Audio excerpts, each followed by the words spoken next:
We are live. All right. Hello, everyone out there. Do not I'm try to back. adjust your TV set. I'm back from what was I doing last week? Portfolio Uh, reviews. That yes, was crushing the lives of young artists, the dreams nope. of young I artists. was inspiring them. I was even Yes, inspiring the parents, according to a couple of parents. this Kids, is great for you to put to pin on your mom's refrigerator. high school kids are so much more talented than I and others were in my day, because they have so much more. It's crazy. I Yeah. would say most of the students I saw yesterday, I mean last week, were at least as good as I was after 2 years of college. Hmm. Because when you think about it, I went to high school in the early 80 to 84, and Wilson was different in that he went to, the High School of Arts in New York City. Mhm. I mean, that's something I didn't even know existed. Right. But for You the went to rest of us, regular high school. yeah, You I were went in to the regular high school. Were you even in the art club? Was there an art club? No, there was no art class. And my high school was a big high school. There was about 3,000 students in the high school. I think my graduating class was 650, around there. So it's a lot, big school, good school too. Um, Good evening, Donald Rex. How are Hey, you doing Donald, tonight? what's up? And I had some good art teachers, like my high school art teacher, C.K. Shayet. Well, he was good. He taught me how to be creative, and he taught me to think. He was very good. Mhm. But I didn't have a life drawing class until college, Right. because I was in, my high school art class was for everybody else too who wasn't interested in art. So that's it had to be geared to the general Mhm. population of the high school. Unlike Wilson, who went to an art high school. So I assume most of the people I've seen who went there were talented in high school, but that's because they worked on it too. I didn't, art class, as much as I liked it, was, let's see, there were 8 periods and one was lunch. So art class was 1/7 of my day. Mhm. So it was like I didn't have any I didn't have any talent in high school. Yeah. Uh and seeing these people, and I noticed it with my own students too, but and I had 3 art books. Besides all my comics, I can always look at comics, but they don't teach you anything. They just teach you want to draw the pictures. I had Loomis, How to Draw the Head and Hands, Andrew Loomis, which was a good book, but a little too advanced for me. I had How to Draw Comics the Marvel Way by John Buscema, which was way too advanced for me. I Mm. don't know if you ever seen that book, but No, learning not to inside. learning to draw from John Buscema is tough, because he already knows everything and it's all so natural to him. And then the third one I had was the Official Handbook of the Marvel Universe, Huh. which didn't teach me anything except how comics were made. Mm. I don't know if you've ever seen that. No. Um, the Official Handbook of the Marvel Universe came out in the early 80s. Mhm. It was 11 by 17, the size of original art, Mm. and it showed you how lettering was done, how penciling was done, how inking was done, and they gave you sample pages in there. Like, you could practice inking over, I think it was John Romita Jr.'s sample pages. You could practice lettering over. I couldn't practice anything. I wasn't good enough. I tried one thing. I was just like, I can't even. I can't even. So, but like I saw this one student. Most of the students I saw were, because it was in the Poughkeepsie Civic Center, Mhm. and a whole bunch of art schools were there. Um, and so and they just invited all the students to learn about the schools and get a portfolio review if they wanted. So that's what I was doing.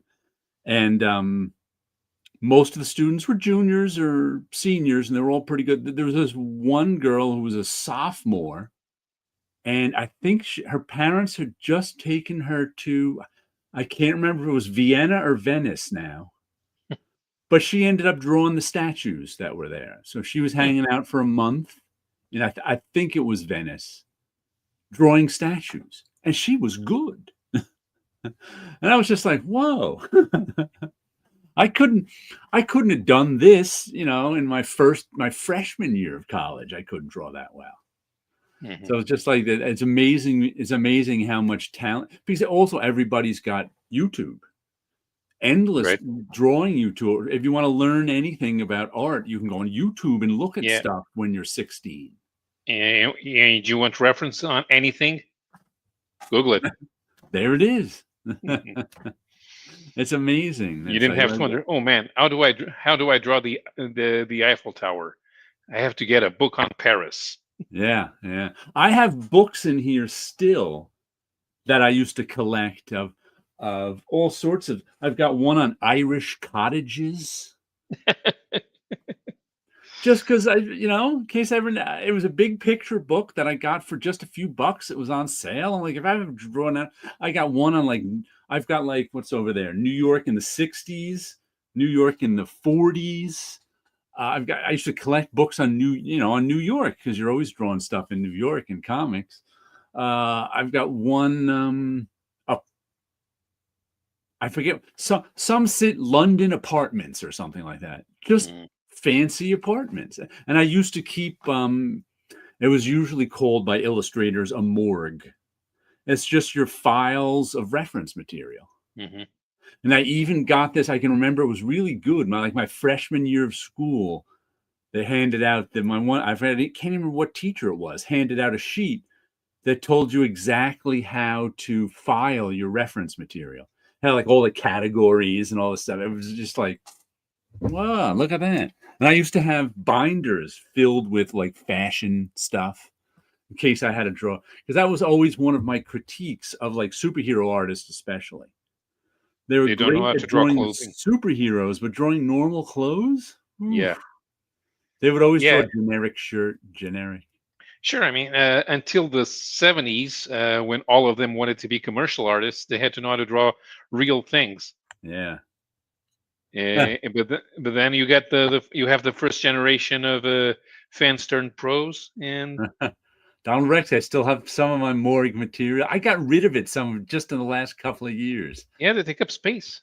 Yeah, I still have comics art I made in high school. Really cringe stuff, all copied from Esteban Maroto and John Buscema. Yeah, Well, it was scrapping the good stuff. yeah. I might have a couple high school things around here. I don't even know. I've got so much stuff. So it's like, Hmm. So hmm were the kids were they trying to get into comics, or did they want to be commercial artists? So a few of them wanted to get into comics. Matter of Hmm. fact, one student asked me. He's like, uh, he he was like, how do you know what panels to draw, kind of thing. Yeah.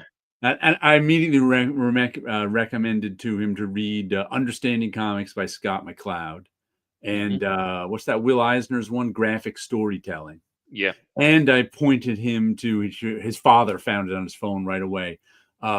Woody's 22 Panels That Always Work. Mm. I don't know if you've ever seen that. No, but Jim Shooter's blog post about Strange Tales 114, which is the fight between the Human Torch and the Hmm. fake Captain America before they introduced the real one. Uh-huh. And Jim Shooter used to use that story to show how storytelling was done. Well, I think Larry Hama actually put it together, pasted it up. It used to be just a Xerox that was handed around at Marvel back in the '90s, but now, of course, you can find it on the web. 22 Panels That Always Work by Wallace Mm. Wood.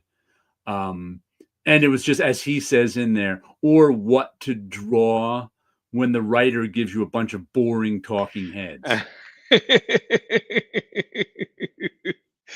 Poor Michael Avon Oming. Because yeah, that's what that's in Powers. There were tons of pages with nothing but people talking. Oh, That's what and men. there was one student who asked me, because she had a lot of characters she designed, and she loved doing that, and she was also there with her parent, Right. and she was like, "How do you write a comic?" And that took me a minute, but then I remembered how I used to. This was my answer to her. Mhm. First, I was like, "Well, first you have to figure out what they're doing if they're going to the diner or something." Then I went, "Hold on. Here's what you do." And this is how I used to write comics. First, you decide how many pages it is. I said, start with, normal comic, maybe 24 pages. Start with an 8-page story. Get one sheet of paper. You write down 1 through 8, and then you write one sentence of what happens on the first page. One sentence what happens on the second page. And then often I'll skip to the end. I'll skip to page 8. I'll try to think of what happens on the last page next, and think about what happens on the Right. last page. And then you fill in just one sentence. You figure out what happens on each page in one sentence. And then the next thing you do is you get out 8 sheets of paper, and you decide it's going to be simple, 6 panels a page. So the first sheet of paper, you write your page 1, you write your one sentence on top, and then you write one panel 1 through 6. And then you write what happens in each panel. And then once you've got all that done, you put that aside and make little drawings, thumbnail drawings of everything, just tiny little layout thumbnail drawings of each page. And she was like, "Oh, I can do that." I'm like, "Good."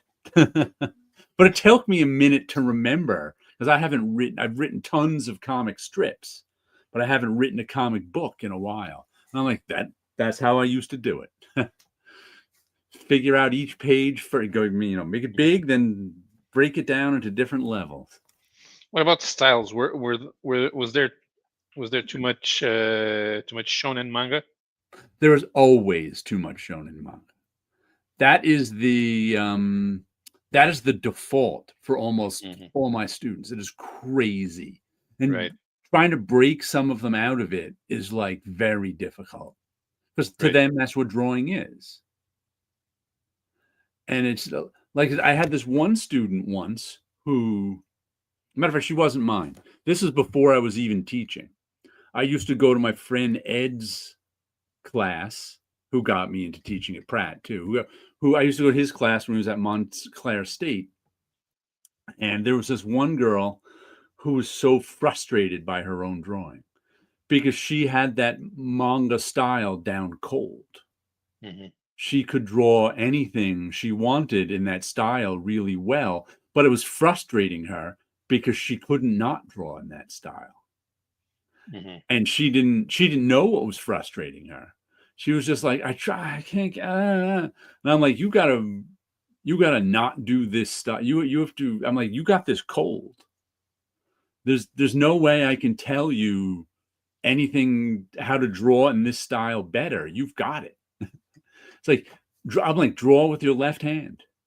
You've got to break out of this style and draw some other way. You've got to forget everything you know about this style and start over in order to learn something new, because she couldn't learn anything new. She was so stuck in that style. How about telling her to copy a photograph? Anything. I don't know if I told her that or not, but Because if you tell her to copy, she needs to reproduce exactly what she's looking at. yeah, observation. I Hmm. probably told her to observe too, because that's what we always do. Yeah. That's like standard. Let's see. Donald Rex says, I picked up one of my childhood grails this week, Dolphin by J. Scott Pike. A bit of a letdown, but I love it. Oh, is that I remember that cover. Yeah. Yeah, I'm not really familiar with J. Scott Pike because, I know that Dolphin cover it's from yeah, Showcase or something. I'm not sure. Because, like, I don't know how long ago it was, 5 or 8 years ago, everyone on YouTube was tracking down that issue. So it was a while ago now. Everybody, I'd never heard of it before. I think there's only one issue of Dolphin. Hmm. which has a nice cover. I don't even know what the inside is. But yeah, everyone was like I said, I don't know what it was, one of those YouTube things. Yeah, Showcase 79, he says. Like I said, that must be 8 years ago now, at least. Like all of a sudden, everyone was tracking down that issue. Probably had something to do with a rumor about a movie. Huh. Ridiculous.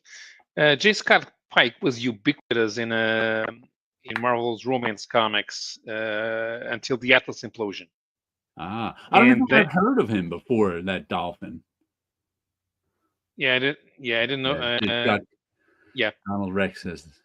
Yeah, exactly. And they still got some assignments after the Atlas implosion, but when Kirby came back, but not only Kirby, but Vince Colletta and Dick Giordano were working on their own studio. They ended up taking over the romance comics for a couple of issues, but then Kirby came back.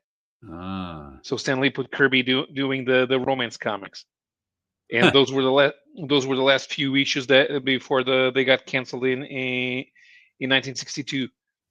And by that, it's just got Pike, like a bunch of guys that worked almost exclusively for Marvel in the 1950s, managed to move over to DC, but usually those guys didn't work in the superheroes. So yeah, I suppose that Dolphin being an experiment. Let's give this to the veteran, but I guess it didn't really work. Dolphin. Oh, that reminds me too. Talking of my student, I've been telling you that I've been giving away comics to my students all the time. And I just found out this week that a few of them who aren't really comics fans, they're not like the comics fans one, but they've been decorating their dorm rooms with them. So what they do is they take them home, they read them, and then they tear out the pages that they like the art and decorate their dorm rooms with the pages. Nice. I found that cool. It's like, so there's some random 90s comics on dorm rooms. Right. You should show them Michael Turner's Witchblade. How not to do an exciting comic. They like that. Even B tier cheesecake art from the 90s. Yeah, but B tier cheesecake. Right. Like not even like J. Scott Campbell art or like the Silver Sable. Sure, but that's so bad that it's good. The thing about Michael Turner, and you notice it because you notice it from when he was drawing Batman Superman. Turner managed to evolve because one of his problems was that he didn't know how to do a talking scene, and you see that in the first few issues of Witchblade, because all of the women are like sticking their asses out or posing seductively while picking something up from the supermarket, and the guys are all acting like they're anime characters. You know what it is too? It's quaint to them. It's, from before they were born. This quaint 90s artwork where, they're being all sexy but not really. Yeah. And speaking of being all sexy, here's a comic I got this week, and I got this one for free. Street Fighter swimsuit special. Oh my.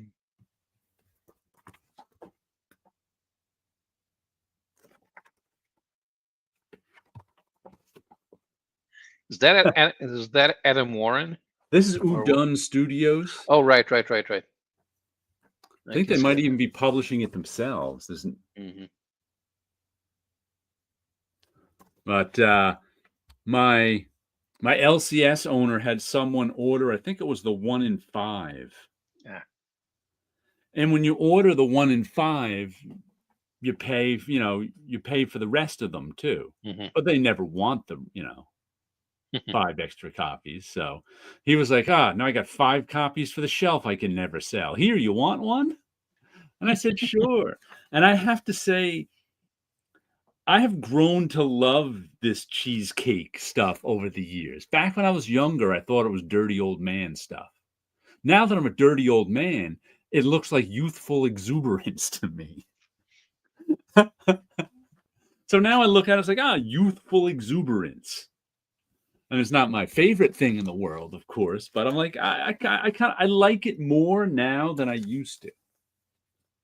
Not that there's anything to do with it, but stick it on the shelf and maybe look at it some other day. Who knows? But that was one of my freebies this week. You'll probably end up giving that away to one of your students. I might. I always love that's just it. Like comic books from before you were born always have a more cool cachet than like a bad comic book from before you were born is better than a bad comic book from when you were buying comic books. Yes. That's just the way it is. Like to them, it's like me getting a comic book from the 1950s when I was, in college or something. Somebody was, from the 1950s. That's cool. Didn't matter how bad the comic was, just that it was from the 1950s, 10 years before I was born, maybe. I would think it was cool. And that kind of looks like, feels like it's kind of an American thing, because we don't really feel that way about in European comics, because the series lasts for 30 years, but there are only 20 comics. Yeah, that could be it. And some of the girls liked the one of my students tore out she loved the old video game ads. So she was saving the old video game ads from the comics. Yeah. Here's something that they will never understand: falling in love with the cover, with the box's cover art, and then pixels. Yeah. I think that's what they were finding cool about it too. It had this cool art and then this pixel art. Because it usually had, cool art on the ad, and then it had some actual screens, that big with pixel. And you don't see ads like that anymore. The art. Well, first of all, you don't see video game ads anymore. Right. Because there's no video game magazines and they don't advertise in comics. So, but if you did, it would all be gameplay because the graphics are good enough. Yeah. They are. And that's the thing. I mean, if we show them Space Invaders, but then again, Pong is still addictive. Some of the games are still good games. Yeah, but doing stuff like Outrun. How I don't. Will they even understand something like Outrun? Because you're driving a car, but you're not driving it. When it gets down to it, all you're seeing is that the turns are representations of where you have to go with the keys, and the graphics are always the same. Even the sense of depth is fake. That's always. Do you remember? I was just seeing this one. Somebody was showing it. The Star Wars one from the '80s that was built from the early '80s that was vector graphics, and you were like looking down a trench on the Death Star, and it was pretty well done the way it came at you. But it was all just lines, and it was like, wow, we thought this was the greatest thing ever when it came out. Because it gives you that sense of 3D as you're flying down this trench. Because like I said, it's all vector graphics. So it's all just shapes coming at, not even colored in shapes, just like white lines on a green background. But I was like, wow, we thought this is, and now you look at it, like you said, the background's kind of always the same. It's very repetitive now, but we loved it back then. It was the coolest thing. It was real 3D. Real 3D. Oh, I wanted to pick up on a theme you were talking about last week with Wilson. Mhm. Your hypothesis that what was it? Superheroes are more realistic if they're in a superhero universe. More realistic if they're in a superhero universe. Yeah, which sounds circular reasoning and obvious, but it isn't. It actually explains a lot. I wasn't sure if that was actually true or sort of a consequence of successful superhero universes. And what I mean by that is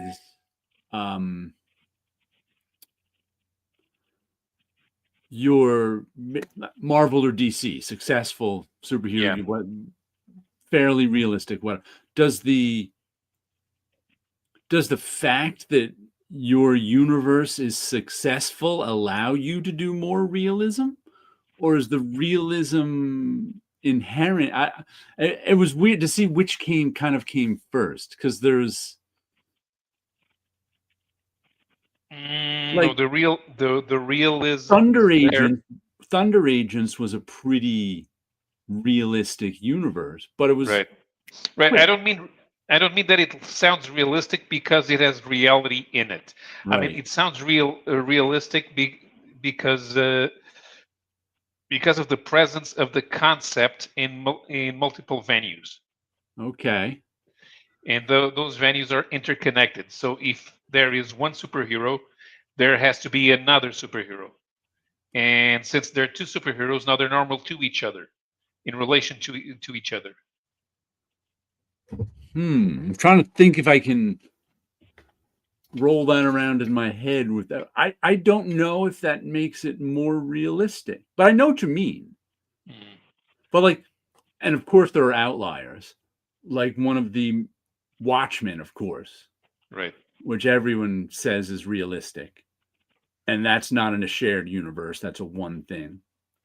But there are multiple heroes riffing off of each other, and they have different personalities. Oh yeah, but it's only okay. So you're saying if there was just one hero? Yes. What about the Phantom? Are there more? Well, you're always going to need more than one anyway. I think it might. I don't know if there's that many examples of superheroes with only one hero in the story, with one superpowered person. I'm trying to think now. Right, when it comes down to it. Because they immediately need a villain. Right. They immediately need someone to talk to. But it's usually and then they need someone to relate to. An assistant. Because one of the reasons that superheroes did not, the first wave of superheroes did not survive the 1940s is because they ran out of looking. Their appeal ran out because they were one note. There was one thing that you could do with superheroes. There's still one thing you can do with superheroes, and it keeps going. There's just, but you're right. The one thing you can do with superheroes gets multiplied by every other superpower in there. I don't know if that's realism, but it's commercial. So let's look at the ACG heroes. It was what, Magic Man and Spy-Man or something. The American Comics Group got into the superhero bandwagon in the early 60s, and they published 3 or 4 superheroes in their anthologies, but they were in their own thing.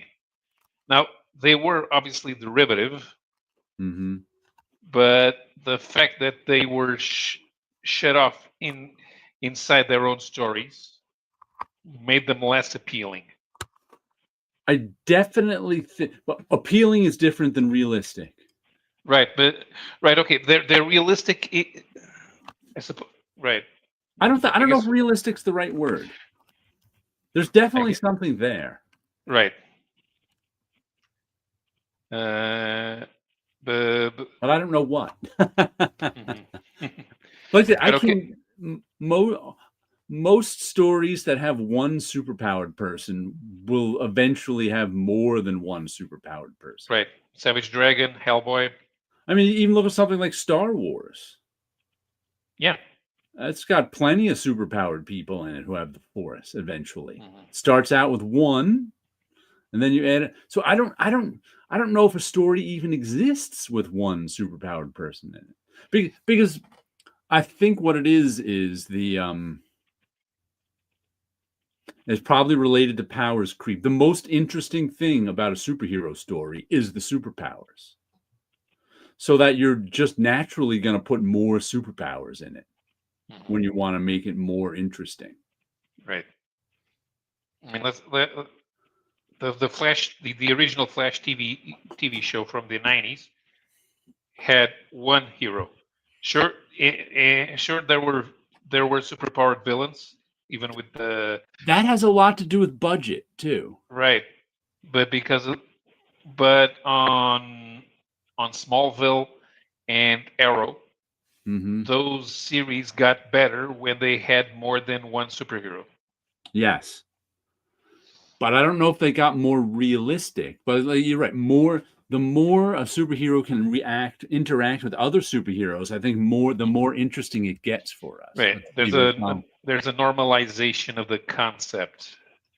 Yeah, in the 50s and 60s, DC, Superman, Batman showed world's finest, but their own books were not really dependent on a group. No, but No. they also had lots of colorful villains, and Robin and Right. Superman had lots of super powered other people eventually. Right. And what made the concept stick for them was the Justice League to me. I In don't Justice League, I don't think you could even make a superhero book without other superpowered people in it. Realism, or I think if you've got one superpowered person in the world, you might not even have a story. Because what stories could you write about the one superpowered person? He'd have nobody to go up against. yeah. Which then we end up with the Spider-Man from the 70s. There's one superpowered person, and he's fighting guys in suits with revolvers. Yep. That's basically abuse. So I don't think you have a story with just one. So like I said, I don't know if realism is the right word or not. But it's definitely, like I said, as a story idea, everybody's gonna like the more superpowered people you got in there, probably the more people are gonna like it.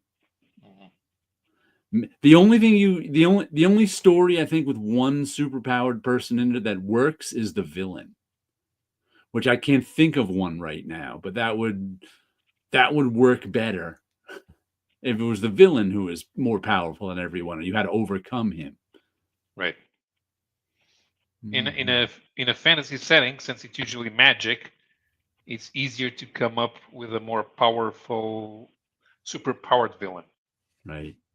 In a modern setting, if it's the hero that has powers, what you give the villain is resources. Yeah. An organization. Moriarty against Sherlock Holmes. Yeah, or he's got politicians in the police in his pocket. Mm-hmm.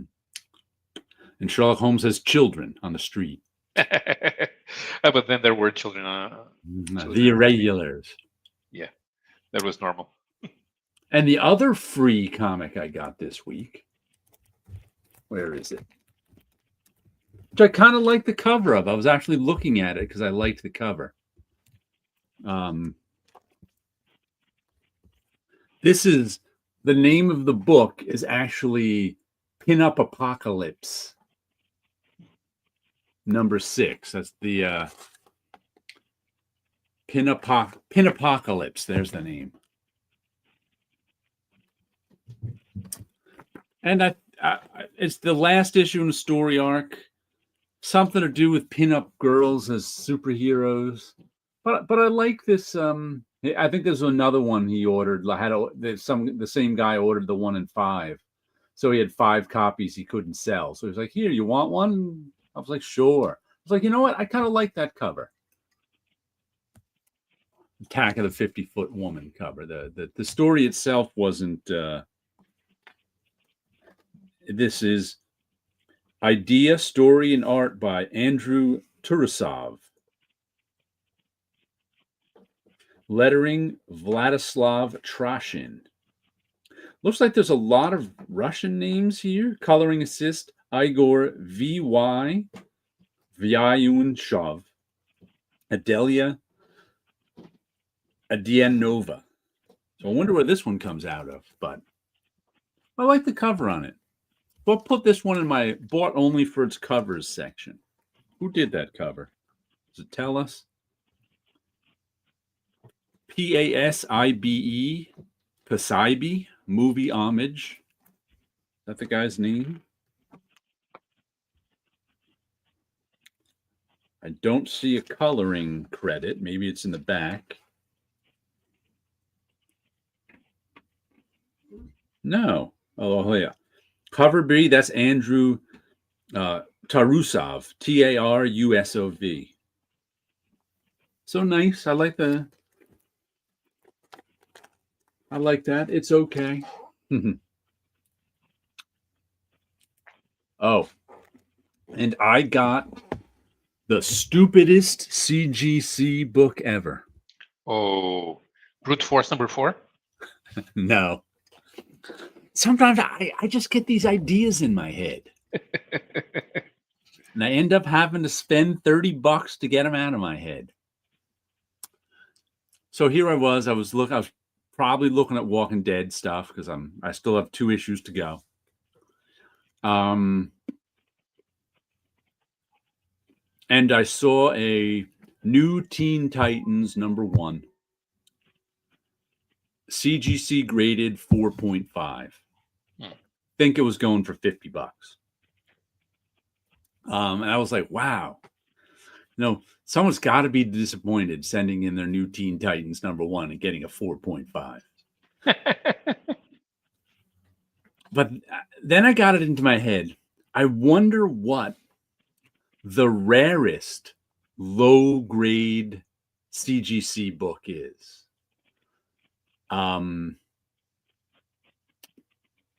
Because most low-grade CGC books aren't rare. They're Golden Age books. They're key issues that just happen to be in a low grade. And they're not always cheap either.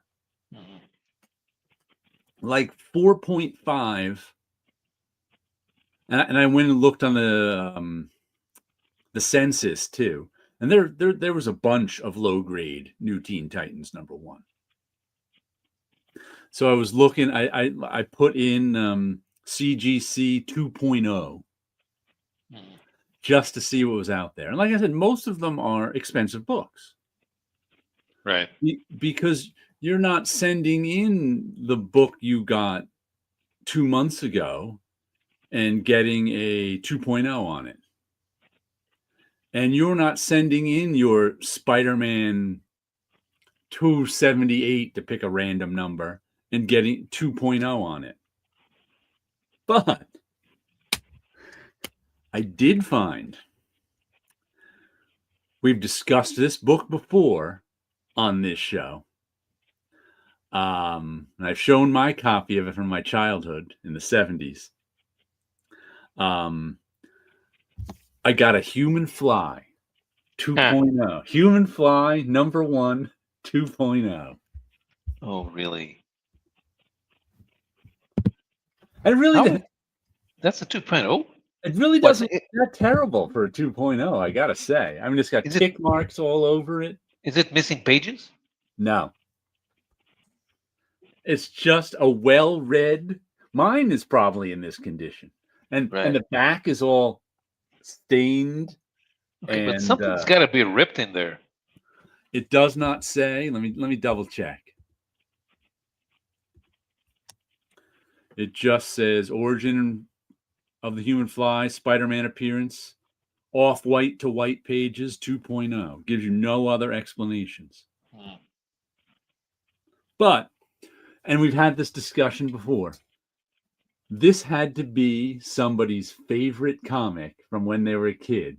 So they sent it in to CGC to get graded. They didn't care what grade it got. And then they died. And this is the lowest graded Human Fly #1. And there's only one 2.0. So this is one of one. It's a really rare CGC. Exactly. Yeah, right. I mean, you like in modern comics, they all get sent at 9.0, 9.8. So you'd think that a lower grade copy would be more expensive because it's rarer. Nope. The problem is you can make a lower grade copy. Yes, you can. You can manufacture it. You can't manufacture a higher grade copy.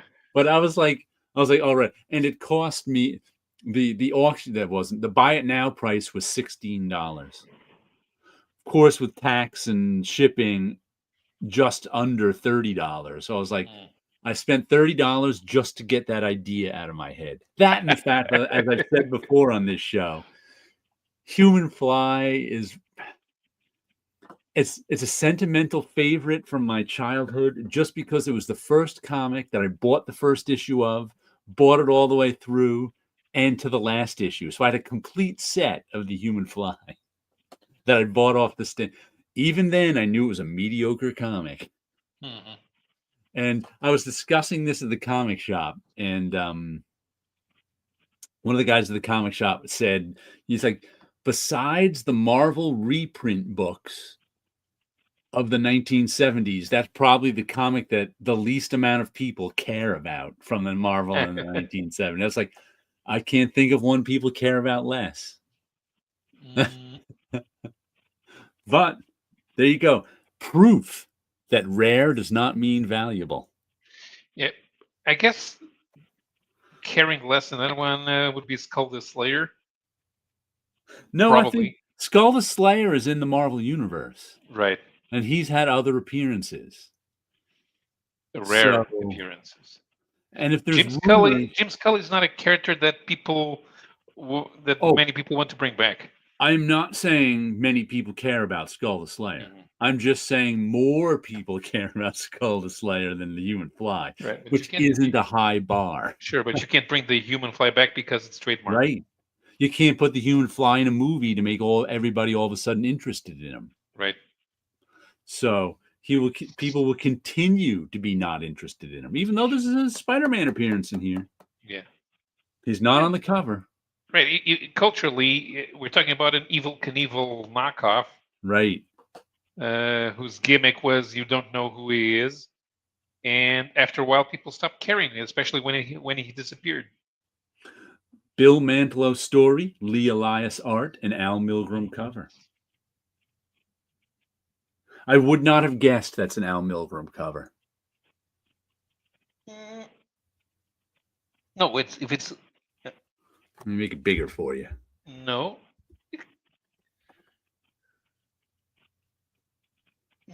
It looks like it's pretty well drawn, but it looks fairly generic. Yeah, that's Al Milgrom. You know, I have to say this: Al Milgrom was more experimental in the when he started in the 1970s than he ever was after that. His Guardians of the Galaxy is my favorite stuff of his. Exactly. But then when he did, for example, Spectacular Spider-Man, it was generic. Yeah. His Avengers run was good. The art look well. Here's the thing: he's actually good at storytelling. Mm-hmm.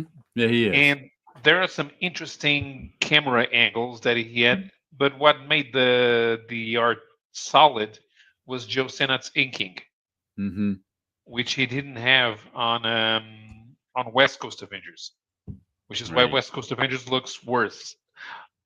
And it kind of looks that by the time you get to issue 20-something, that he's growing tired of doing West Coast Avengers, but he's stuck on it. I suppose they had less budget for West Coast Avengers than they had for the main title? Well, I would have to. I wonder if they.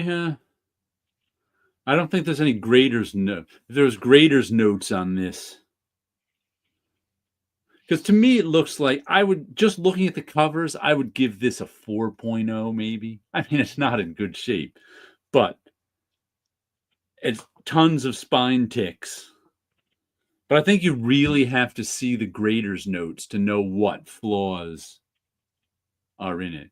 But the only one of one, the only 2.0, the lowest graded human fly #1 out there. That's just it's just stupid that I bought this. But it makes a good conversation piece to have the stupidest CGC ever. Yeah. You should put it over the fireplace and frame it and do the frame right. The stupidest comic ever. Stupidest purchase ever. Right. Like I said, I feel like the guy who probably CGC'd this probably died. Because either that or he sold all his comics. For what? But you had this had to be a sentimental favorite to send it. There's no way that somebody who sends books into CGC is going, you know what I need to send in? That human fly #1. Though I have to say, my friend Ed, who I was at the Poughkeepsie show with, lives up in Beacon, New York. And he got divorced and moved out of his house like 10 years ago into an apartment in Beacon. And over those 10 years, I have not been to that apartment until last week because he usually comes down here. I usually see him when he comes down here or at school or whatever. So for the first time, I was at his apartment and he was showing me his CGC books, which I don't know, must be 5 years ago now because he's one of my friends who I know since college. I worked with him at Marvel. But he hasn't been a regular sort of comic collector since a long time ago. But he occasionally will stop into the comic shop and buy. He's one of these, friends I have who are all into comics but never buy comics. But like I said, about 5 years ago, one of his friends who buys auction lots and sells them said, "Hey, there's an auction lot here locally with a lot of comics in them. If you want to buy them, and if you want to sell them, I can sell some of them for you and you'll give me some money, whatever." So Ed was like, all right. And he went there and he now wishes he bought more of them even. But there was like Hulk 181 and stuff like that in this auction lot. And he managed to get it for a good price. So he ended up sending a whole bunch of them into CGC so he could sell them a little easier through this woman. And he ended up also, I guess he got the fever. So he ended up sending some of his personal issues into CGC too, which he thought were better. He's like, I thought all of those were better grades than they were. So like he had like, what is that Byrne X-Men with Sasquatch on the cover? It's like in the 130s, I think. Sasquatch is on the cover, I think it is, and there's like a black cover. But anyway, he sent his issue of that in, and it came back like a 9.0, which nobody wants. And he was just and he had a few other things that were like, they were kind of key issues, but they were really some of his favorites. But they were all like 7.5s, 8.5, like nothing you'd really want to spend the money on to send in. But so now he's like 5 years later, he's like, I don't know why I sent those in. They all cost me a lot of money. They took a while to come back, and I'm never going to sell them. Why did I send them in? But the funniest one he sent in was the McFarlane Spider-Man #1 Platinum Edition. I don't know if you know about that. That was the rarest of them. Right. But they gave one to everybody at Marvel when it came out. They walked around and handed everybody, like, ooh, this is the rare one. Ooh, and some people ran up immediately to Jim Hanley's universe and traded it in for a credit because that's what people at Marvel did during that time. But Ed kept his. He's like, oh, I may as well send it his. And he sent it in, and it came back restored. There's like one. He's like, I must have been bored one night, and there was like one on the back was all black. And there must have been a tick in the black that he just was bored one night and filled in with a marker and never thought of it again. It's just like, oh, I want to get rid of that black mark. Back in 1991 or whenever it was. And so now he's got a purple label restored one because of him. Because of the mark he put on it. Which he doesn't even remember doing. I just found that funny. Which, of course, probably now no one wants. But it was like a 9.8 restored. I'll never understand why people have a problem with the comics being restored.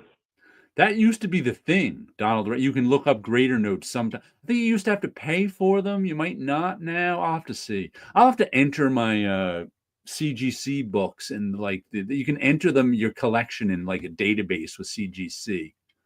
And I think they might give you the grader's notes then. I'll have to see. Skull the Slayer had a Kirby cover. There you go. That'll make people care about it rather than an Al Milgrom cover. It's one issue. It's only one issue, and it's not number one. Number one has a Gil Kane cover. Donald says, I've met plenty of people who think a graded comic is automatically valuable and expensive. Oh, that's true.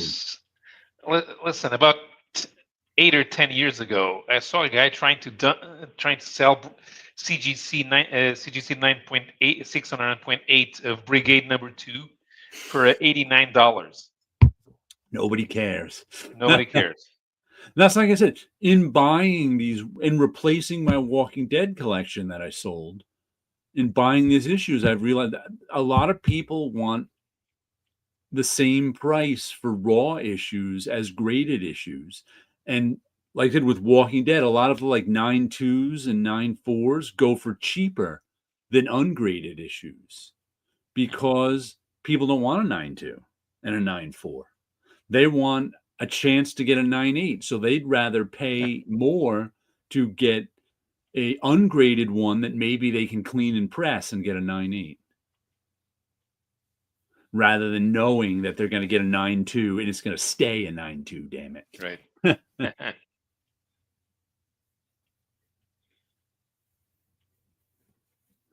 It just amazes me.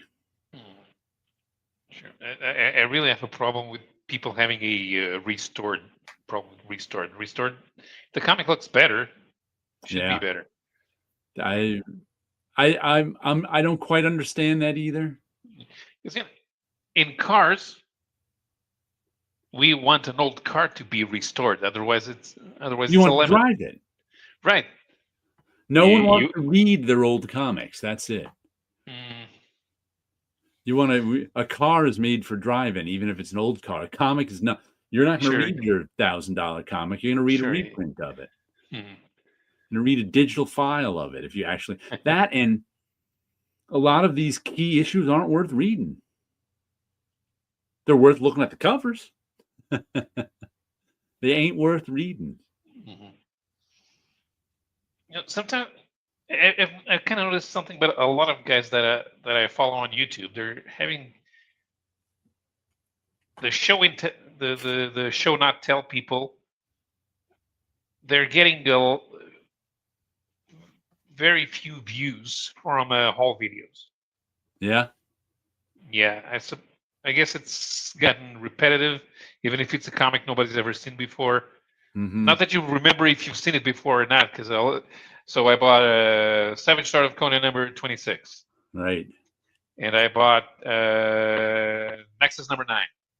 And I bought Eclipse Presents number 5. Okay. Fine. Want to tell me a little bit about Eclipse Presents number 5? If you've got nothing to say about it, I get bored, I have to say. Yeah. I mean, And I'm pretty sure that there's a lot of people who are, if you're used to long form videos, you don't actually watch the videos because most of them are podcasts. This guy does YouTube videos. I mean, here we are talking, and although you do show comics, the fact that we are talking, I can, if somebody is watching us after the fact, they'll just put it up. They'll just put this on 1.5 or 2 times speed, and instead of taking 3 hours to listen to it, it takes a 1.5 hour. But you're doing something else, and during that 1.5 hour, they're hearing us speak, and they don't have to actually pay attention to anything that we're showing. Right. Tit Goblin says, throw all your comics in a washing machine and watch the money roll in. There you go. Donald Rex says, I enjoy the object quality of comic books. Oh, yeah. The cover mainly in a satisfying way to fill up a box. Yeah, that's 100% collecting. That's 100%. Sure. I want to own this object. To me, comics are mostly about reading, but I sometimes, like, this is 100% owning the object. Yeah. Okay, but to me, if I want to spend 5 minutes talking about the human fly, I would like to analyze it, even knowing that it's a low quality comic, that there's a certain literary value in discussing it, even if the conclusion that we come to it is that it's not really that interesting. Right. Which we had, I think, a couple years ago. Yeah. We discovered, what's his name? Lubbers? Bob Lubbers. Bob Lubbers, yeah. Discovered Bob Lubbers drew some issues, because I've had those issues and stuff. But I think I'm gonna have to look. I think all the CGC comics I have raw issues of too. I don't think I've bought one that I don't have a raw issue of, in case I want to look through it. Captain Finn, I enjoy looking at 98.8 grading just before putting my hot coffee on the cover. Yeah, Captain Finn, nice stain. Here's what you do. So you put your coffee on the cover, then you go back in time and get another identical comic, and put the coffee on it, and then you go back again and get another identical comic, or you can try to do a time paradox. You put a stain on the comic, but then you go get the same comic from the day before, and then you put the coffee stain in it, and then you have to go to the other day before and put a coffee stain in it. And then you have the same comic 3 times with different coffee stains. And because you went one day further back to get the comic, where did the previous comics with the different stain come from? It's a mystery. And speaking of reading comics, here's a comic that's good for reading.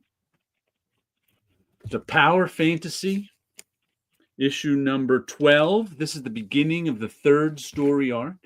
Kieran Gillen and Casper Wingard.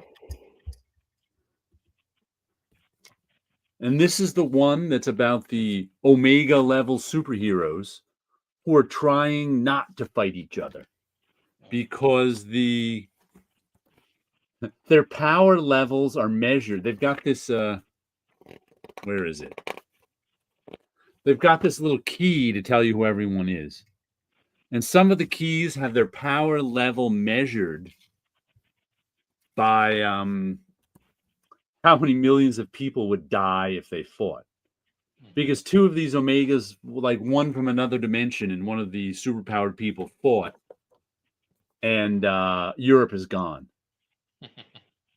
There's no Europe in this world. Which means that the metric system no longer exists. There we go. But in the end of the other story arc, like I said, there's one guy. What's his name? I'll give you his name. Etienne Lux. Etienne, which is French for Stephen. I remember that in my French class. And Lux, Lux, is his name. And he's the main peacekeeper. He's an apex telepath, omnipath, firmly utilitarian, physically vulnerable, threatening a continent-destroying shockwave if he's killed. Recently, safely assassinated. So at the end, so he's the main peacekeeper. At the end of the last story arc, he was assassinated. But little spoiler here, so cover your ears for a moment if you don't want to hear this. He didn't really die.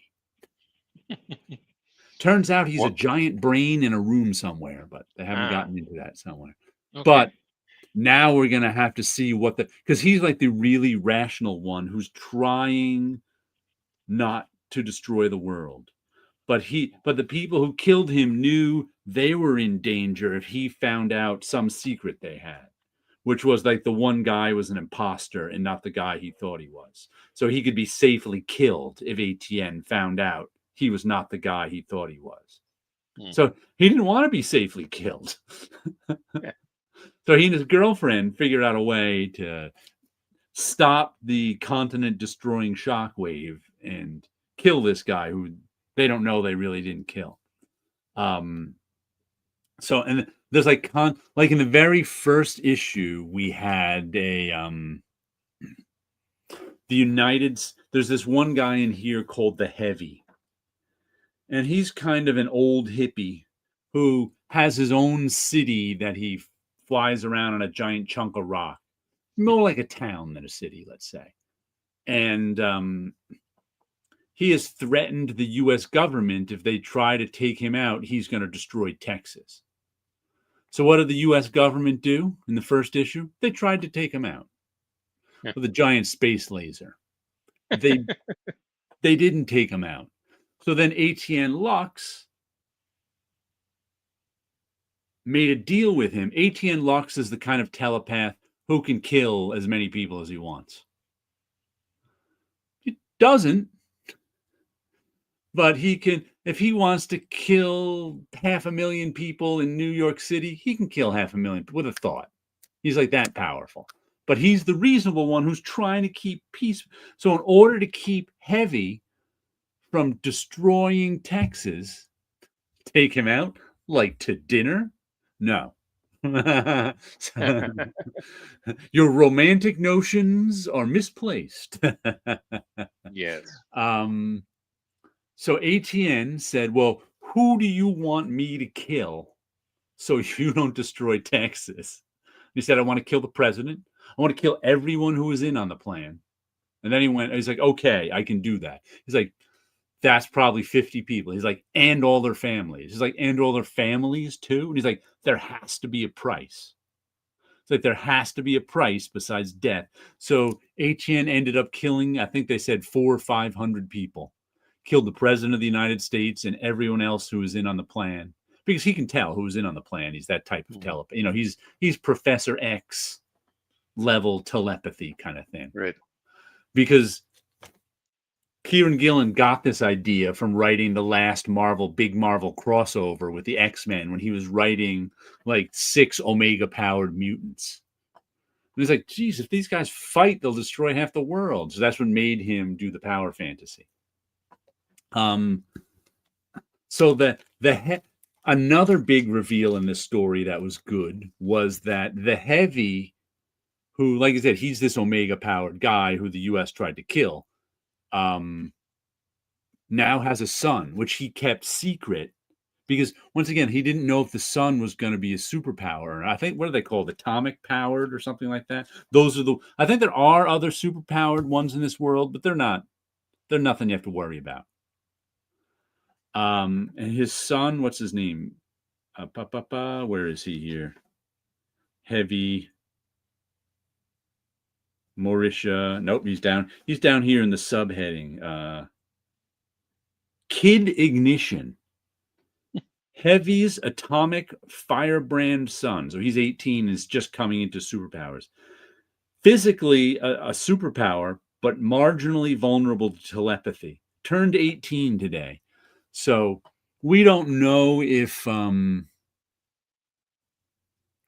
Lux, the one who supposedly died and who kept Heavy from killing Texas, we don't know if he knows who's behind his assassination. But at the very end of this issue, the 18-year-old kid kind of just went brain unresponsive. So we think that Lux shut him down.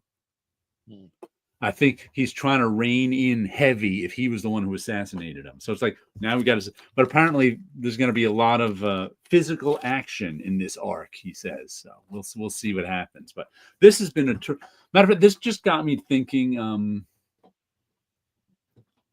what are, and your comment about, shared worlds or whatever, what Yeah. are like the superhero stories like Watchmen that only take place in one kind of book or comic?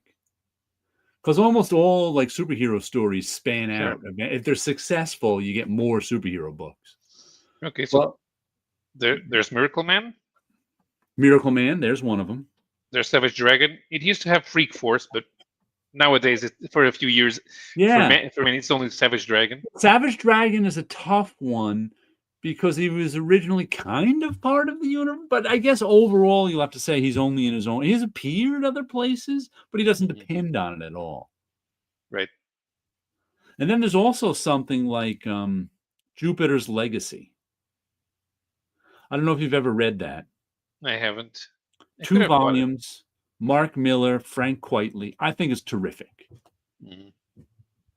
But they made other stories with it that aren't nearly as interesting. And there's only a few. It's not like there's a ton of Jupiter's Legacy stuff. Right.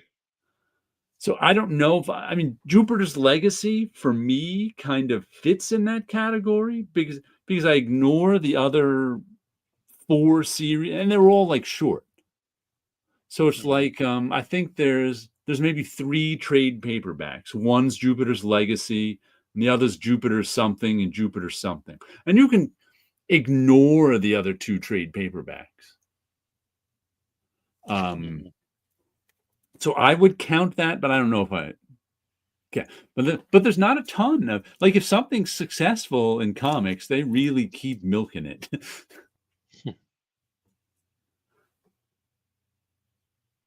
Like even Spawn, at one time you could have put in the same Savage Dragon category, but now there's like half a dozen Spawn books. All right, what is Tit Goblin saying here? I missed the first hour, and all I see now is Jared waving around a slabbed human fly. I think I missed the best show yet. I'm not going to back to watch. Why? The mystery is why I'm hooked. All right, I'm not going to tell you. Well, the mystery. Unfortunately, we already had to send away the midget clowns, so now you'll have to do without. But just for you, we're going to give you some balloons early. There you go. There you go. Some balloons. Yes, they always make a show better. And here's a book that was a failure to me. I've been buying tons of James Tynion books, and speaking of Michael Avon Oeming, who we name dropped before. Oh, no, wrong one. This is Red Book. Tynion, Oeming, Napolitano. Looks like a Frank Miller comic. But now it doesn't. It's really about UFO cases. And it's a little too dry and bland for me, especially since I've seen a million. And I don't know if it's supposed to turn into anything. I couldn't even make it all the way through it. Those are not traditional Oeming layouts. It's just, I just found it incredibly bland. It's like they're recapping one of those Mystery of the UFOs shows. Right. Which are already fairly bland. And it may have turned into something at the end. I'm not wholly sure because I was just skipping pages by the end. So despite the fact that I'm buying 4 or 5 James Tynion written books right now, this one is not going on the pull list. But yeah, that definitely looks like a Frank Miller cover. Who did it? Danny. Oh, this is one of my other books was drawn by someone named Danny. I was like, what was that? They were going by just one name. Which I think it was another James Tynion book. Oh, here's another James Tynion book I bought. And this is drawn by Danny, D-A-N-Y, only one name. I heard good things about this, and I liked the covers, So I saw if my shop had issue 2 on the shelf. This I got last week, and they had an issue of issue 1, Invisible Man. I generally ignored it just because I don't really care about the Universal monsters. But I heard good stuff about it, and I was like, I'll give it a try. And here's the Danny artwork. In the beginning, there was a lot of, we can tell this was taken from a novel, but it was well drawn, well paced. I think I'm going to pick up I'll put this one on my pull list to see what they did with it. And I don't know. I don't think I've ever seen the original Invisible Man movie or read the book. So I don't know. I don't really know the story. Mm-hmm. But I assume this is the story. It's about a guy working in a lab, and he's but terrific artwork. Yeah. Okay, so Danny, real name Danai Kilaidonis. Ah. She was born in Greece in 1992. Okay. Terrific. She's worked for 2000 AD as well.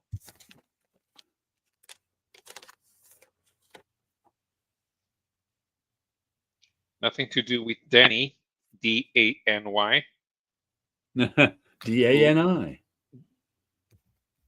Who is a veteran artist from Belgium, having worked on Achille Talon, Bernard Pons, Gilles Jourdain, and a Jacques Brel biography. I mean, though, of course, he's better known for Natasha, which is what happens when you try to do cheesecake for Tintin magazine.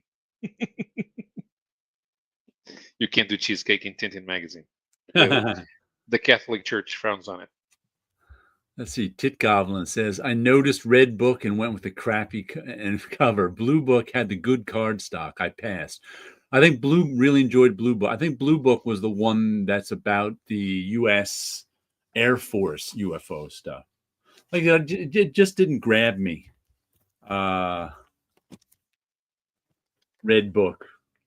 Oh, look, there's more on the back. Hold on. UFO? Oh, it's not a wraparound. There's just UFOs on the back. Spaceships. Just didn't grab me. But look at, another James Tinian written book is this Invisible Man that I've liked.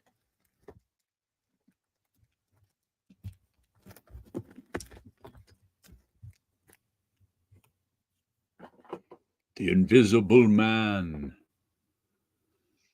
Have you read any comics lately, Paolo? No, although I did take this one out of the shelf. Uh-huh. So the Rainbow Warrior, Le Guerrier d'Arc-en-Ciel. This was supposed to be the first book on this character, Francis Falco, but only one album was published. And this is written by. I think the reason why they didn't really do much stuff with these people is because of the creators, because François Cortejani was not well regarded at the time because he came from Disney.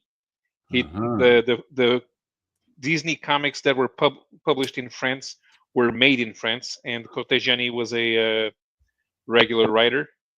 And the artist Victor de la Fuente, Spanish, he had some issues with royalties when he did a few biography comics that were paid for by the French Ministry of Education. But he also worked for Warren magazines. He was from Barcelona, and he set up a studio in New York for a while. The reason why this is kind of looks a bit like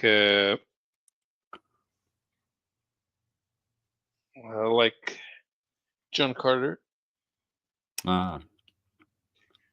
Loincloth of Mars. The Loincloth of Mars. It's a parallel dimension. People are the humanoid races are separated by colors. These ones are the red ones. And the hero is kind of a reluctant hero because he wears glasses. Now I noticed the price on that. Is that €3? Yeah, because this is Are, I bought this secondhand. are there fractions of euros, like cents Of and course, yes. quarters? I've just never heard anyone say We don't use three. I always hear we like euros rounded off. well, yeah, but because we don't usually mention the cents, but we do have cents. Like I never hear like 3.25 euros. But we don't use quarter. If it's a quarter, we say 3.25. Okay. Are We there never use. coins? Are there? Yes, there are coins Okay. for 1, 2, 5, 10, 20, and 50 cents, and 1 and 2 euros. Okay. Then there are banknotes for 5, 10, 20, 50, 100. Then there are for 200 and 500, but no store will accept those. Yeah. Mm-hmm. Yeah, right now a coffee is really expensive. It costs like 85 cents now. Who the hell pays 85 cents for an espresso?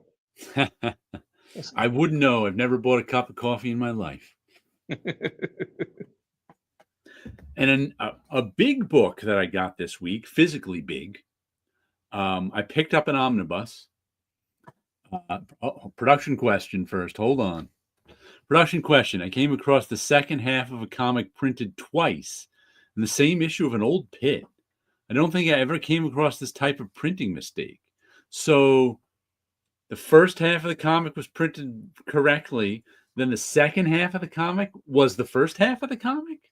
That's weird. You're right. I don't think I've ever seen that on Pit. Yeah, weird. That is weird. I don't think I've ever seen that type of printing mistake before. They had to mix up some printing plates or something. Yeah, my Mix up the Planet Hulk digital ones.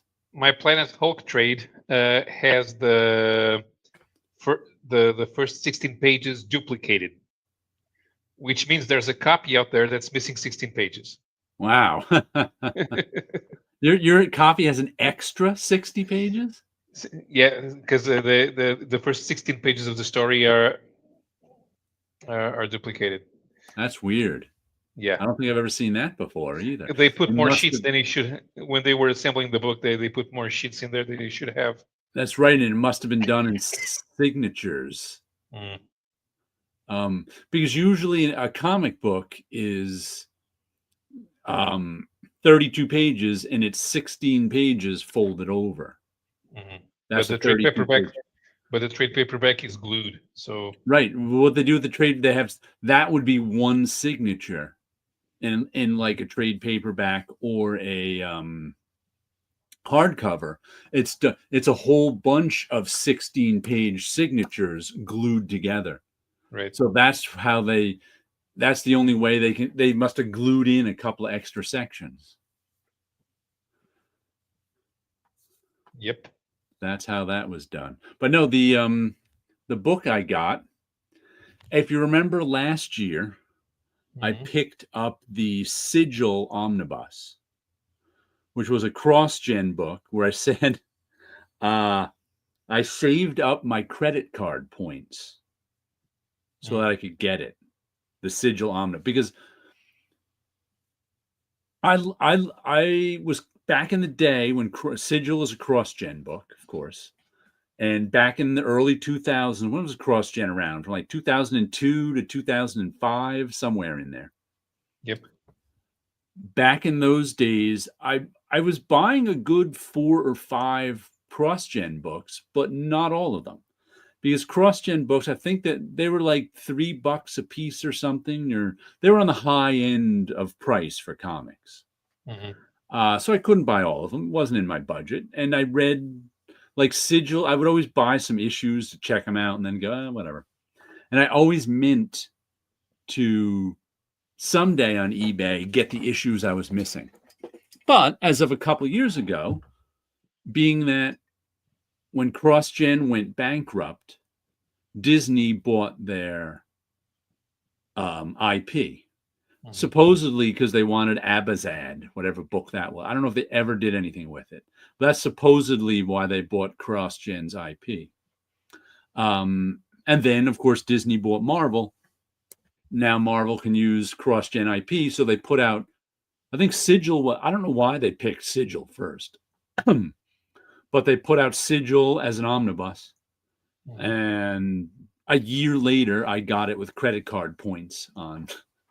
And then last year, Mystic came out. What do we got here? Here's the Mystic omnibus. And I can see why this one is out, because it's Brandon Peterson artwork on the first 20 issues. So there's the back. And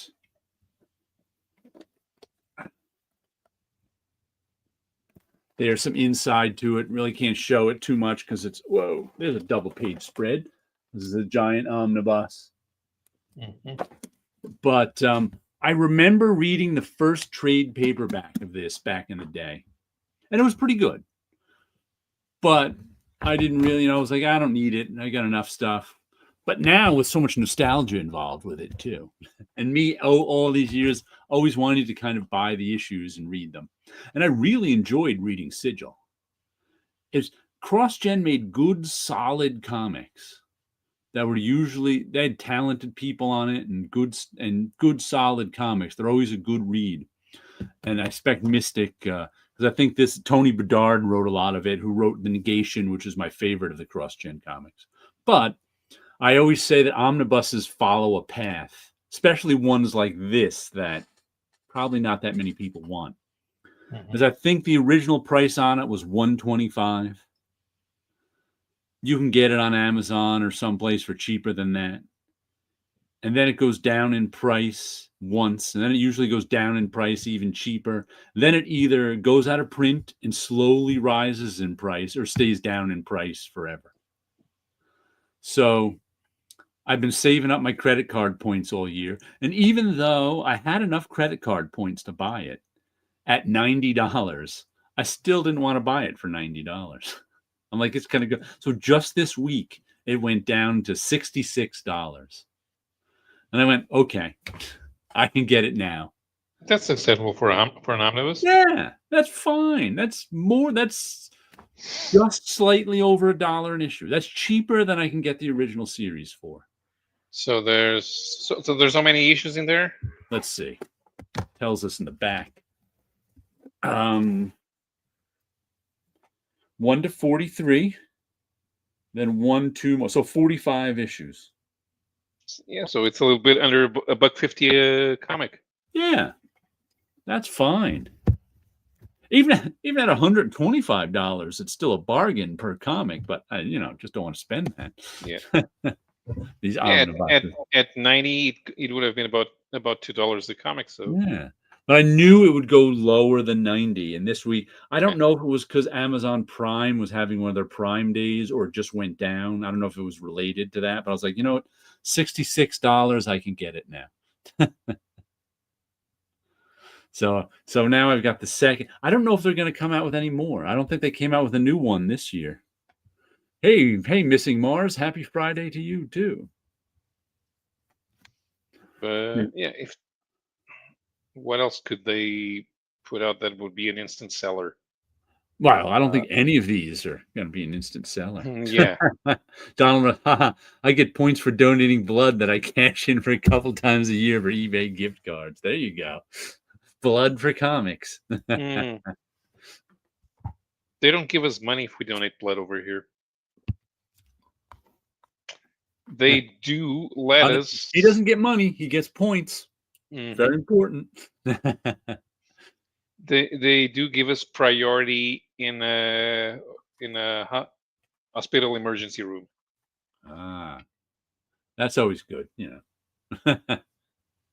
And because my sister used to donate blood, I can do that because my blood is 50% pork fat and 50% alcohol.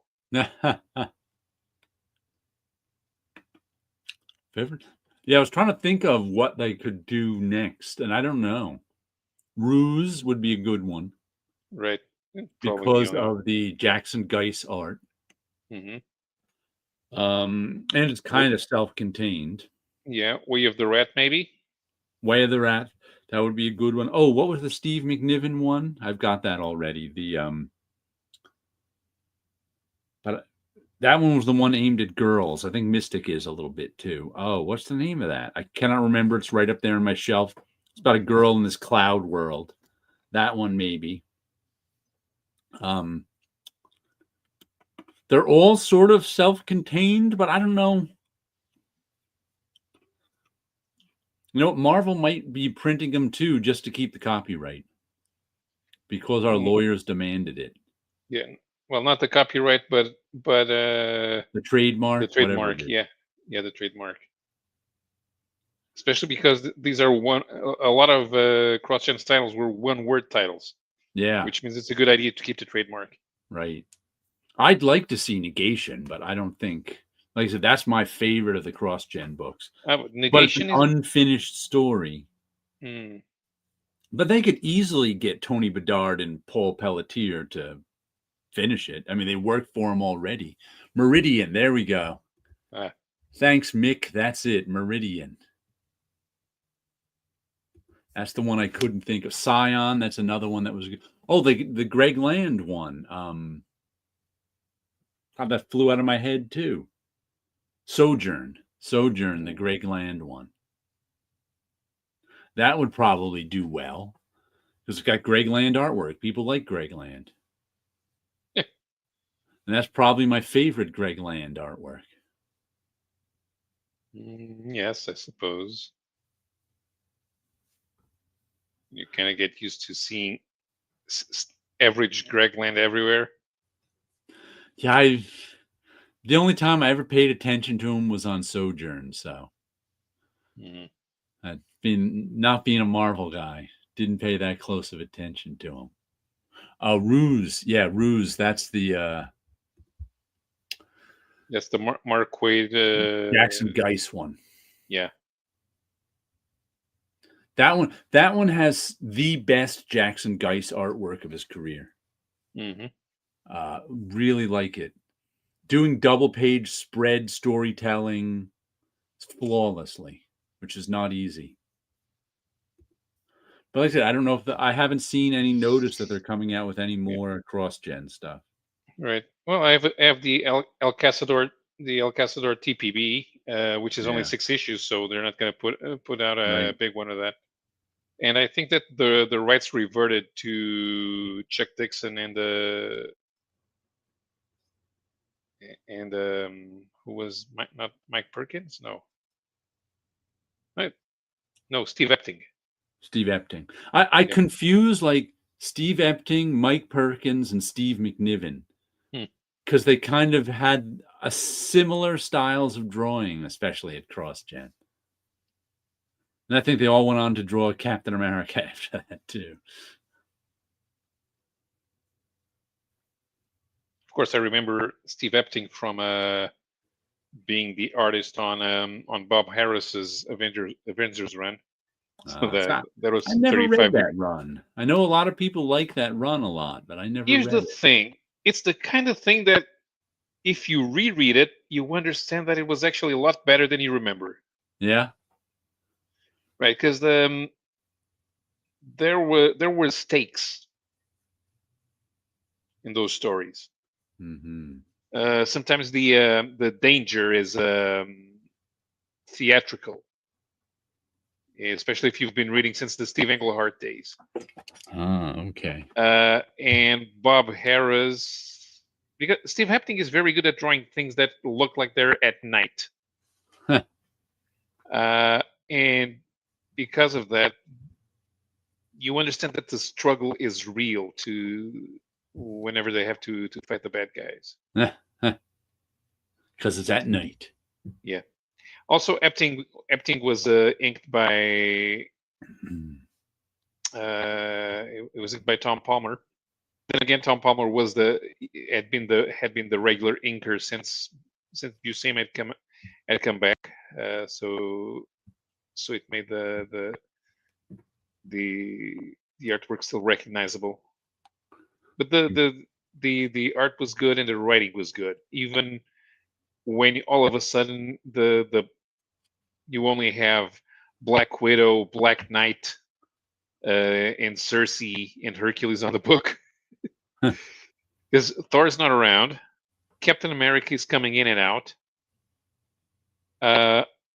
Iron Man is at Force Works. Wasp quit. I quit. She went. She had gone on vacation because that period with the Gatherers. It's not a common team. Then Quicksilver sticks around after the crossover with the X-Men when Magneto's minions kidnap Luna. So I suppose Quicksilver served as the recognizable veteran. He was the one. Mm-hmm. And I think there was Thor, but it wasn't Thor. It was Eric Masterson. Someone almost recognizable. Yeah, because Thor and Eric Masterson had merged, and then Thor's personality was subsumed. So even when he was powered, he was Eric Masterson. Was Thor still around? Like Don Blake Thor still around when Eric Masterson was around, or did he replace Don Blake Thor? He replaced Don Blake. I guess Tom DeFalco wanted a secret identity concept, even though it was rarely used. The thing is, Eric Masterson was a real person, unlike Don Blake. Walt Simonson wanted to get rid of Don Blake, which to me was a great idea. Right, because he didn't need him. Right, he didn't need him. But then he came up with the jokey secret identity, which was Sigurd Jarlson. And the guy goes to work at a construction site because of his secret identity. I am Thor. I live on Earth. I must have a secret identity. And it's Sigurd Jarlson.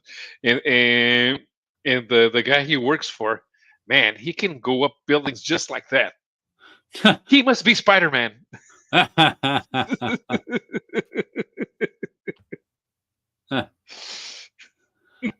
I think that was the joke.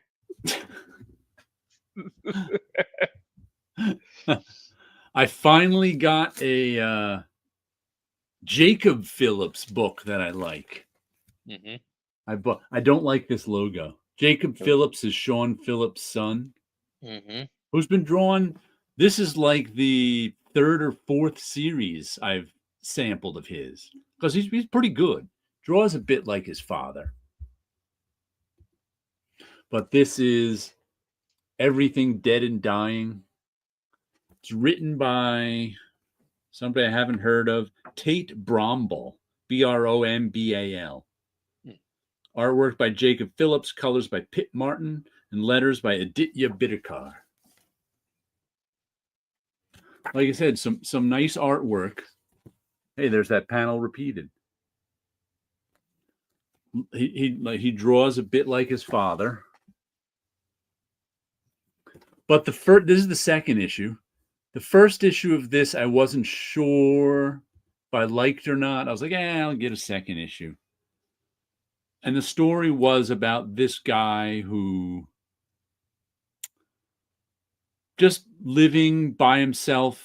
He's like living in a town. I think it's like some Canadian town, small Canadian town somewhere.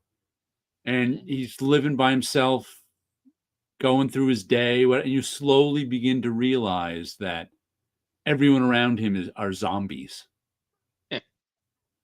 But as long as he feeds them, they just go about their business, and they keep repeating the same day, their last day, over and over. So it's like his mailman comes to his door every morning, and he's got his husband and daughter with him too, who are both zombies. But as long as he keeps the farm running, so he can keep feeding them. Yeah. So he works on a farm, and everything in the town. He keeps feeding everyone in the town, kind of. And he's been doing this for a year. And at the end of the issues, a few people with guns show up, and that's where it ended. I was like, is it going to turn to a zombie story now? But in this issue, we keep get. It was just very. The story was very well. At first, I was like iffy on it, but then the story was so well told. Kept giving us flashbacks to before his family turned into zombies, what the town was like a little. Then they've got these people who are like the first thing they do is they blow the head off of the mailman who's at his door, and they're like, "Geez, we saved you. You were right next to that zombie." And he, of course, is panicking.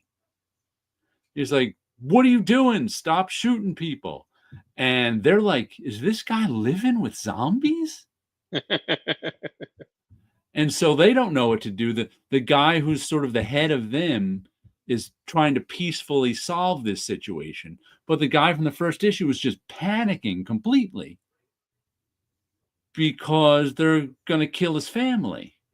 And they're like, this guy is gone. And the guy's like, no, let's try to talk to him. And so they're going around killing some zombies hanging around the house, and he's trying to protect his family who are zombies. But it was just so well done that, I felt for the guy, I felt for the people trying to, and you felt for the zombies who are now, who were like, oh man, they used to be people, now they're zombies. So really well done. I'm definitely going to buy more of this. I think everything. This is probably a mini series, Right. 6-8 issues. Who knows? Just because all the other Jacobs Phillips stuff was. I don't even know if this was the writer he did the other stuff with, but I think I'm gonna stick with this one. What's the writer's name again? The writer's name, Brombal, was it? Brombal. Hey, you've got Ramos Comics. Tate Brombal. Tate Brombal. Back from the New York Comic Con. All right. Hello there. Got some reports for us? How was it?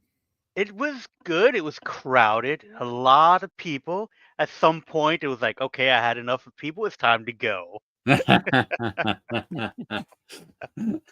It's again, each show becomes something a little different depending on if you're displaying or what kind of agenda to have.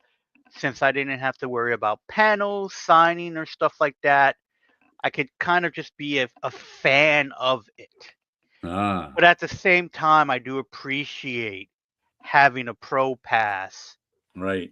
Because there are certain times where you have to be on lines, and as I get older, I never really enjoyed being on lines. Mm-hmm. And luckily, the few lines that I was on today went pretty quick. The agenda today was try to get a couple of the action figures exclusives, one for a buddy of mine and one for my brother. Mm-hmm. And I got there early, and the first item sold out in 24 minutes. So I couldn't even see on the part of the line I was at. I could see the booth, but it was like, all right, last time it sold out in an hour. I should be I should be okay. I think I got it. Until I see the guy walk out and says we sold out on these numbers of items, and everyone just dissipated. I was like, oh no, but we still have these things. It was like, nope. I guess everybody wanted those. And then the other line was the Hasbro line, so I could get a G.I. Joe action figure for my brother. And that went pretty quick. And even though they had sold out for the allotted ones yesterday, they had this one today. So it was like, okay, so got online. So once that was done, missed out one, got one. My agenda for the day was done. So I got to enjoy the show, being able to walk around and talk to people and stuff like that. But yesterday was a lot of fun because of the Marvel alumni after party. Oh, you went to that? I did go to that. That Liz Cool. Screw, she did a wonderful job finding a place. Unfortunately, the place wasn't good for standing and talking. So we had to sit, but there was like waves of people that came in and out, and it was very intimate.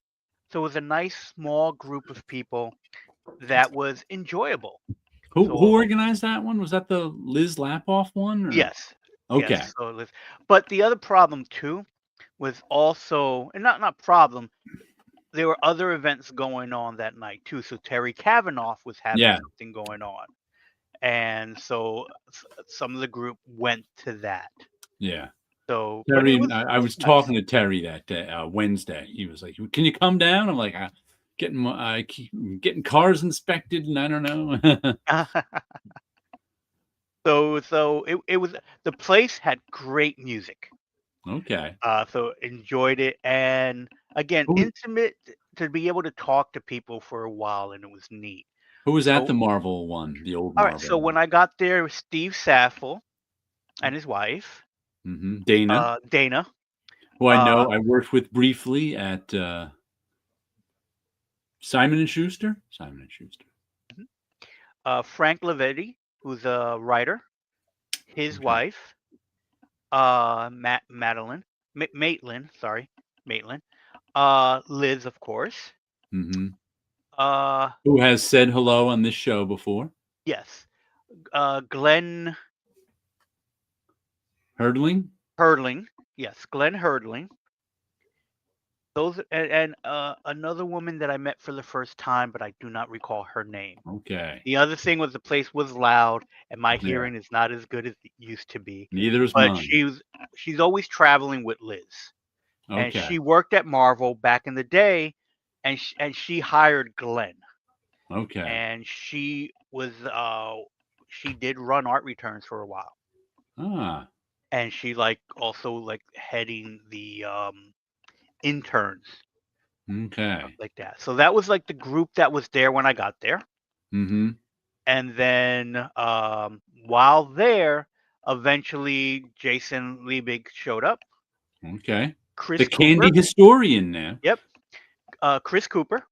Okay. Who was on my I was watching the Giants game last night and he showed up in the pregame show.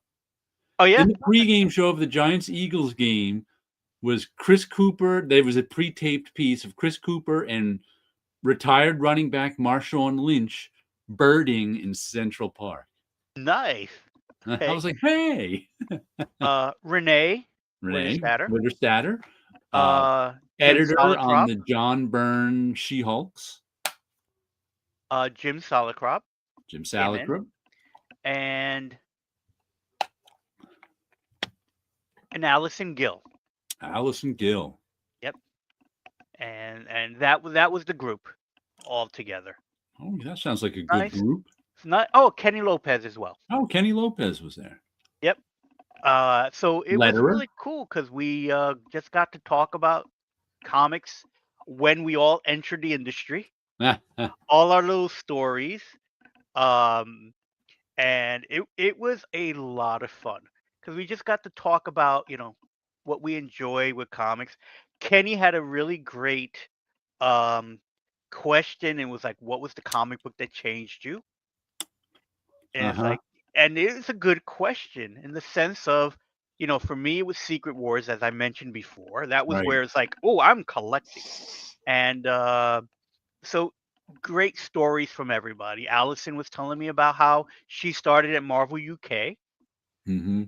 and how she eventually came over to the United States to work for Marvel proper and stuff like that. So we all had a nice little, starting off at Marvel Origin story. Marvel They- origin story. They were all Marvel origin stories, and it's like, maybe I think on my channel, if I can get to, I think I'll go to try to interview some of these people Yeah. because they're great stories. The beginnings of type of stuff, and then they all came in a different way, and some were already comic book enthusiasts beforehand, and others was like, oh, this was a job Yeah. that turned out to be a lot of fun.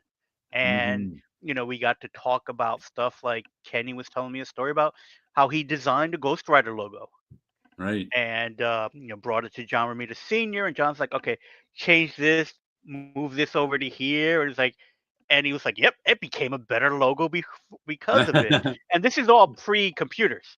Right. Right. So we were talking about that and stuff like that. So it was like, you know, we were just talking about the Ames guide and stuff like that. And he was really happy to talk to me about it because it's like, who else can he talk about Yeah. these tools and the person will understand Yeah. what we're talking That about. don't exist anymore, really. Yeah, Oh, you can still exactly. buy an Ames guide. I You was just can. looking at them on. Just I'm, no I'm one uses them. I'm planning to get one just to have one. I have one somewhere, but I don't know where it is. So I almost bought another one recently just to have one, so I know Yeah, where it is. I realized I never owned one. Ever? Do you know what an I Ames thought guide is, Paolo? No. It's a lettering tool that makes the lines for lettering. So Hmm. all it is, it's kind of like imagine if this was a piece of plastic and this was a piece of plastic. It's a circle within a rectangle, and the circle has all sorts of holes in it. And then you turn the circle to get just the spacing between the lines you want. And then you put it's like a template. You put your pencil in one of the holes in the circle and move it across on your parallel rule, your T-square. And that's how you make all the lines for lettering with this Ames guide. That's how it was made for all these comic books for years and years. And all it does is is a guide to make the pencil lines so that you can letter straight. Unless you're one of these crazy letterers who never put guidelines down, and there are some of those. Or worse, you type it up on a typewriter. That's what you do now. Yep. Well, they did it. No, They no, did I a have comics. typewriter for some of the horror books. I think they were like what they did was they put it out like on a typewriter. Oh no, like device. EC Comics used the Leroy lettering machine. If you look at EC Comics, there's a specialty machine called the Leroy lettering machine, which was like little plastic templates of all the letters, and you can move them into place and just ink inside the template. And that's how all the EC Comics. That's why the EC Comics lettering looks so mechanical, because of the Leroy lettering machine. But over here, it was made on a typewriter. Yeah. Or at least on a typesetting machine. Yeah. Because I guess they didn't know. I guess it was the secretary who was doing the lettering. Someone who can type. Yeah, we have, but I have a couple of Flash Gordon stories from reprinted from the newspaper strip, and they're typeset. So How to Draw Comics the Marvel Way has nothing about lettering. That's the book I was just mentioning. I was talking about how I was doing the portfolio reviews last week, and how much more talented high schoolers are than when I was in high school. Right. Especially since you went to the High School of Art and Design, you probably had a lot of talented people there and a lot of art classes there, because it was for creative people. I was just in a regular high school, so it's like I didn't even have a drawing class until college. Right. And I had 3 books. I had Drawing the Head and Hands by Andrew Loomis. Yep. Too advanced for me. I had How to Draw Comics the Marvel Way by John Buscema. Too advanced. And I had the Marvel Tryout book. That's the one that has the Ames lettering guide. That's the one that has it. Do I have that in this room? Which showed me how to do comics, but I couldn't do them. I mean, I one day tried inking, and it was just so bad that I stopped. I don't have that book in this room. But yeah, so again, it was like one of those things where it was like I knew of it, I knew how it works, I knew the mechanics of it, but I never got one. And by the time I stumbled into doing lettering, it was already doing stuff on the computer, because I knew Illustrator in general. And with Illustrator, I was already doing stuff like logo designs, and so switching over to comic book lettering wasn't that hard for me to do. I never really used an Ames lettering guide, because in the early 90s I found this, which is a HAFF, H-A-F-F, they're a German company, cross-hatching machine, they call it. And this is what I used for my I still use it all the time for making parallel lines. So it's got this ruler that, sticks in there. Then it's got this little dial on the side. You Right. turn, and if you in there, you can. There's a little is 1 to 5 goes this millimeters. Right. So that there's a little thumb thing here. So every time I press this, it moves down either somewhere between 1 to 5 millimeters. It's for architectural or mechanical drawing, but it serves the same purpose as an Ames guide for me. Right. And I also use it in a lot of my art for making parallel lines. So this is what I used instead of an Ames guide, but I'm the only one I know who has one of these. Me and Tit Goblin's grandfather. Okay, I have not ever seen that in the wild. Every now Yeah. and then when I do like thrift shopping and stuff like that, I will find like a vintage set of art tools. And I usually always pick them up because it's like I like them. I think they're kind of neat that some of these tools still works. Yeah. And so I would pick them You up. can occasionally find one of these on eBay, but they Right. go for $100, $200. So I've been meaning to buy a backup one, but I never have because I still use that all the time. I was just using it I was doing hand lettering on my art cards. Neat. So that's what you can see the little pencil lines were all done with that hand. Those pencil lines are what you'd use the Ames guide for.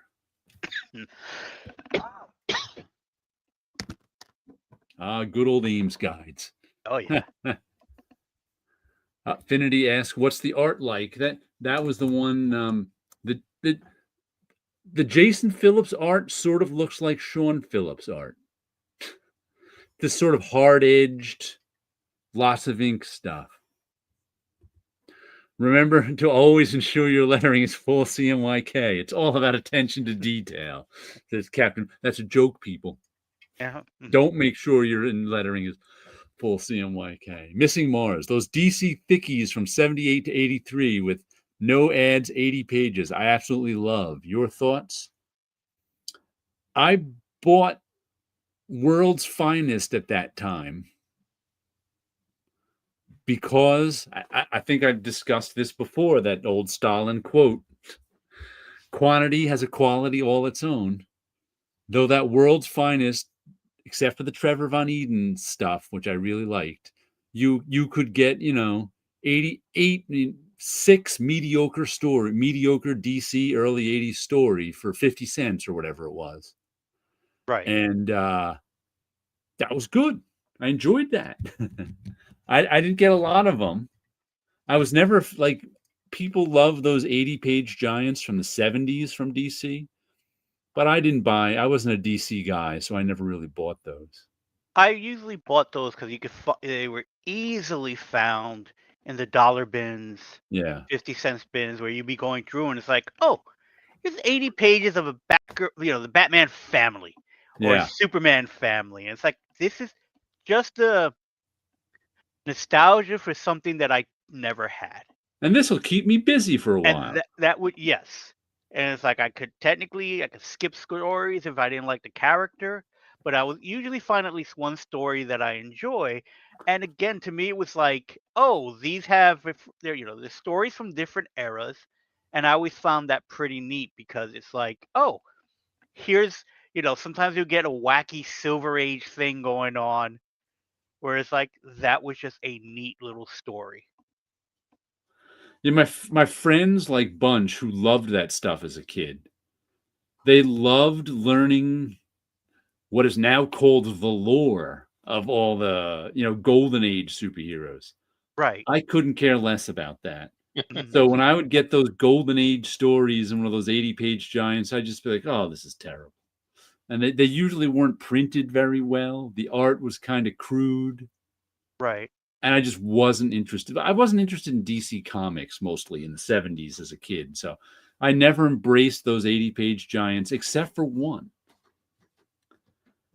My favorite of them was the Batman family when they took on Benedict Arnold. So I think there's a cover with Robin and Batgirl versus Benedict Arnold on it. And I was a huge, even as a kid, I was a huge history fan. I used to read these, get out of the library, these biographies they had of American historical figures for kids. John Paul Jones, George Washington, Thomas Jefferson. There were biographies written for kids. Loved them. Loved them. So I saw Benedict Arnold in there. I was like, oh, cool, a historical figure. This is great. So that's what I liked about that. I still have that Batman family. Let's see. The art store he bought that is still around, and half of it was for city planners and applied. This is his grandfather. It was for city planners and applied science trades. I bought all my field archaeology supplies there, and they still sell Ames guides. Nice. After joking aside, 40 years ago, I was working my way through Marvel Tryout book, and 40 years later, I'm still working on my first comic book, gradually getting there. I remember trying that Marvel Tryout book in high school and realizing I had no skills to make a comic book. None.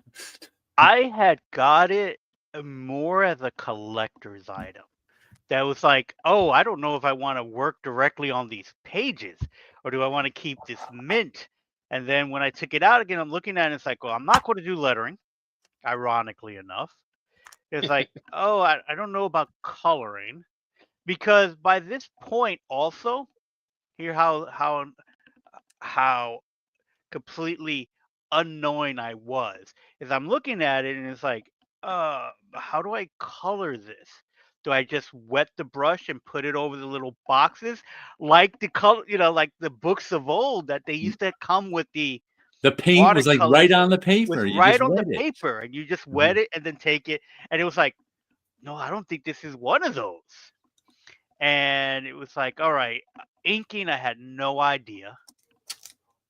Yeah, And it me was like one of too. those things, like I wouldn't even try it. Once I saw it, it's like, oh, I don't think I'm going to. This is not for me, I had and I ignored the writing portion of it. So I end up keeping it as a collector's piece at the time. I bought it to see how comics were made. I thought, and to see if I could make a comic, which I quickly learned I couldn't. So I Right. couldn't draw. I really couldn't draw. I mean, I had the only drawing classes I had were like my regular high school art classes, so I couldn't draw a human figure. No way. My first comic that I made was taking paper, folding it in half. So I made a book out of the paper, and then I drew in everything. So cover, inside, so I drew it as I went along, figuring it out. And again, not, I didn't letter it or anything. I know I penciled it, and I think I inked it. And it was a Fantastic Four story with Spider-Man as a guest star, fighting King Ghidorah, the three-headed monster. And it was all swipes from whatever books I had. So there was a Fantastic Four story that had Thor in it. And Thor was in a little corner box by himself. So it was like the Fantastic Four, and there's like with Thor. And so I kind of like did whatever the cover that I did, but the little box was, I replaced Thor with Spider-Man. And it was like a little adventure story. Pete somehow joined the Fantastic Four.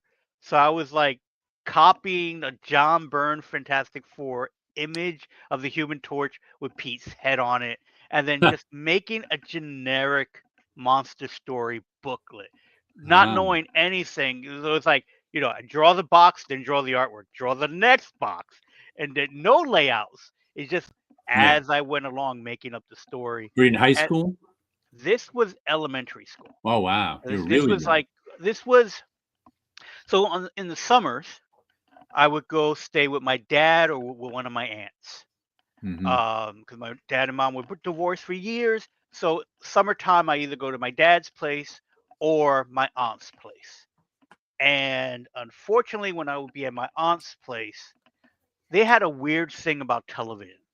Where Uh-huh. it's like, oh, you don't want to turn on the television because it'll overheat. Okay. It was fine to watch their novellas, but once that Nah. was off, turn it off. So I guess they just didn't want me watching television all day. And they gave you that excuse. Yeah, that was the excuse they gave. We weren't And allowed to turn the television on until 7 at night. So and I understand that.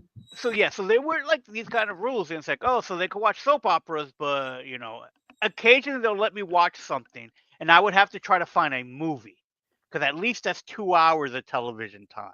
Yeah. And that's how I first watched 2001: A Space Odyssey, because it was just something to watch that was long. So there was not much to do except stare out the window.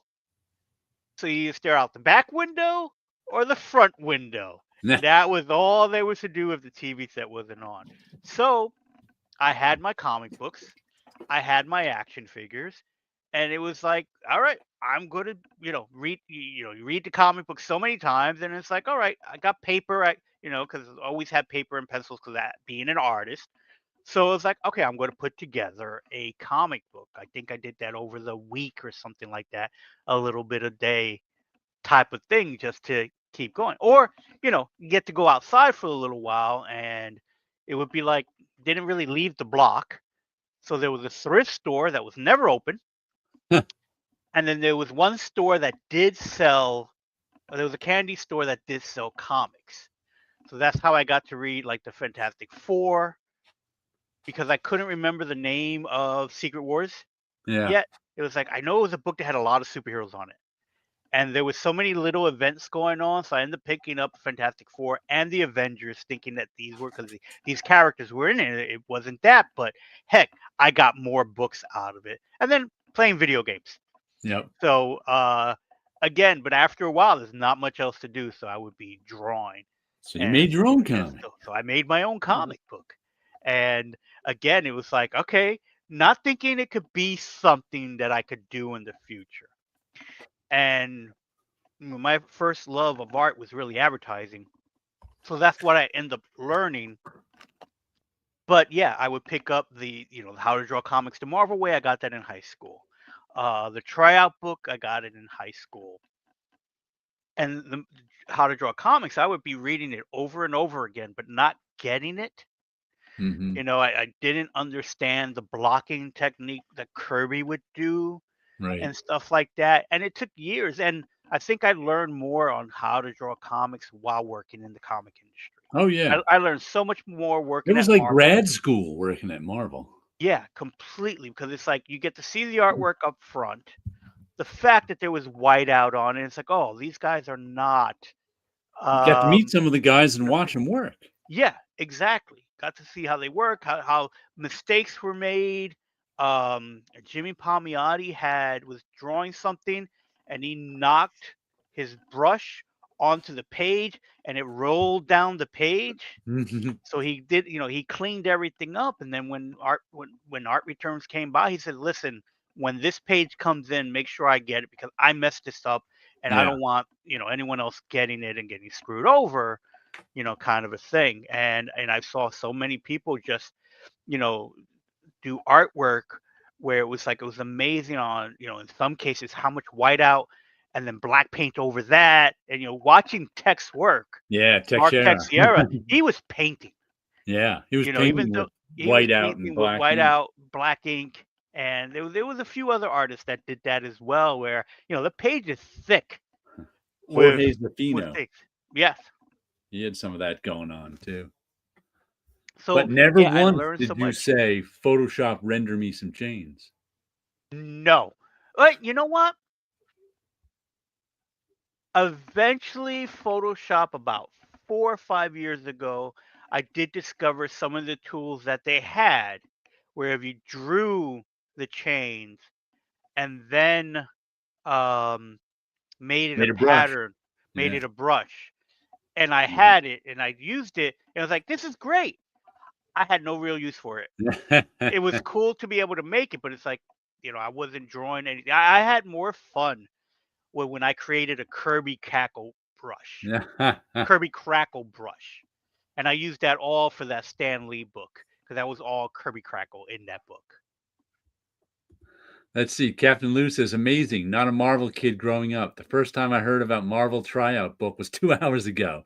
Seeing an ad for it in an old Star brand I picked up. Wow. There's a Nice. coincidence for you.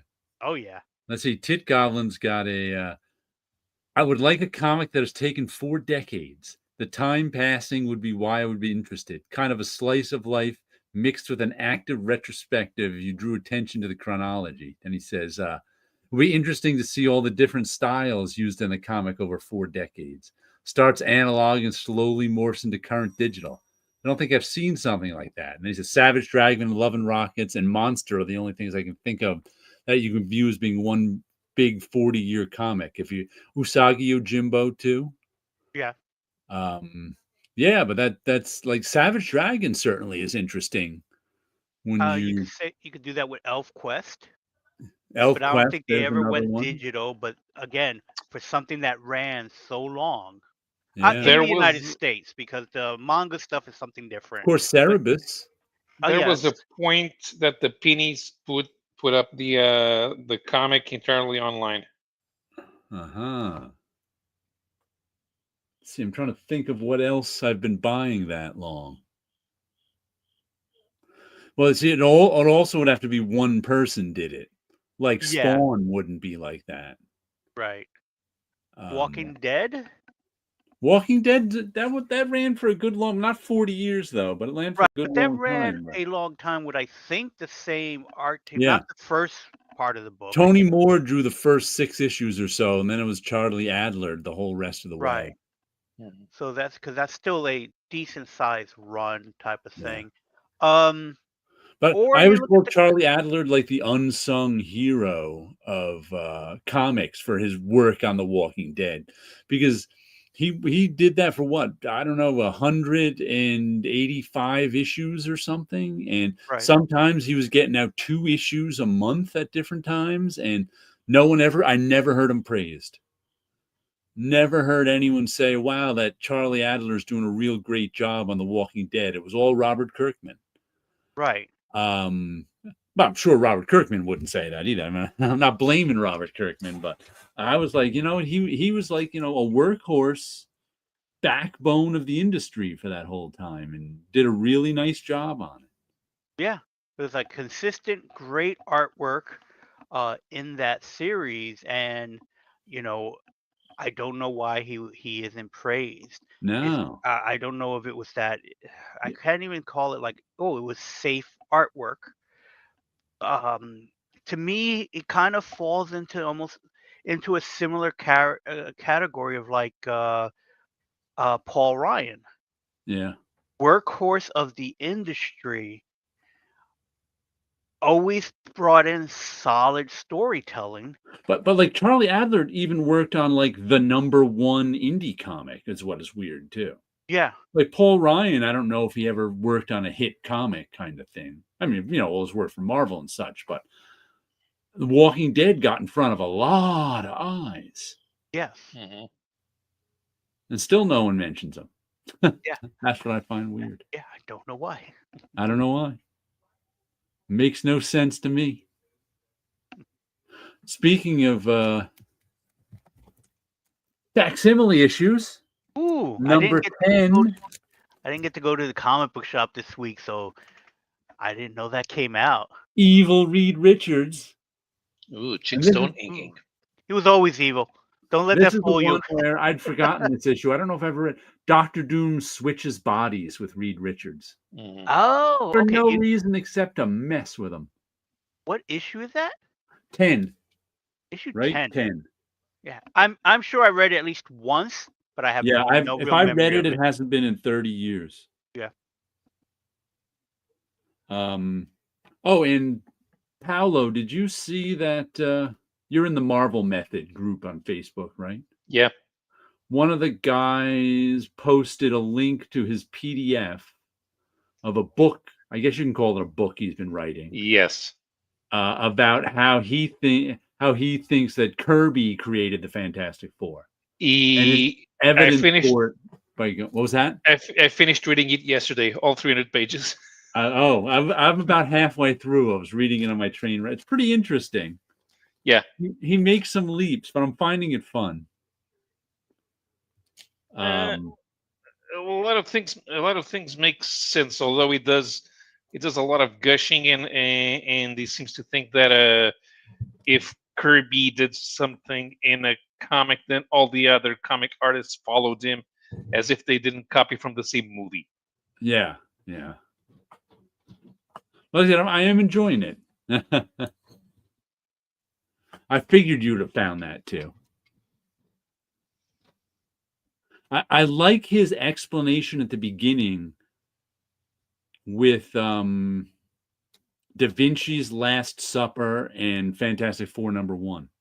Mm. Do you remember that explanation? Yes, although I thought it was a bit redundant. Redundant how? Well, What do you it's mean? not necessary to explain that whoever commissioned the artwork as final say on how the product should look. Yeah, but And here's the thing: it doesn't really I don't think matter. everybody knows that. I don't think everybody knows that just because the boss says we should create the Fantastic Four, Mhm. that they're not the actual one who created it. Right.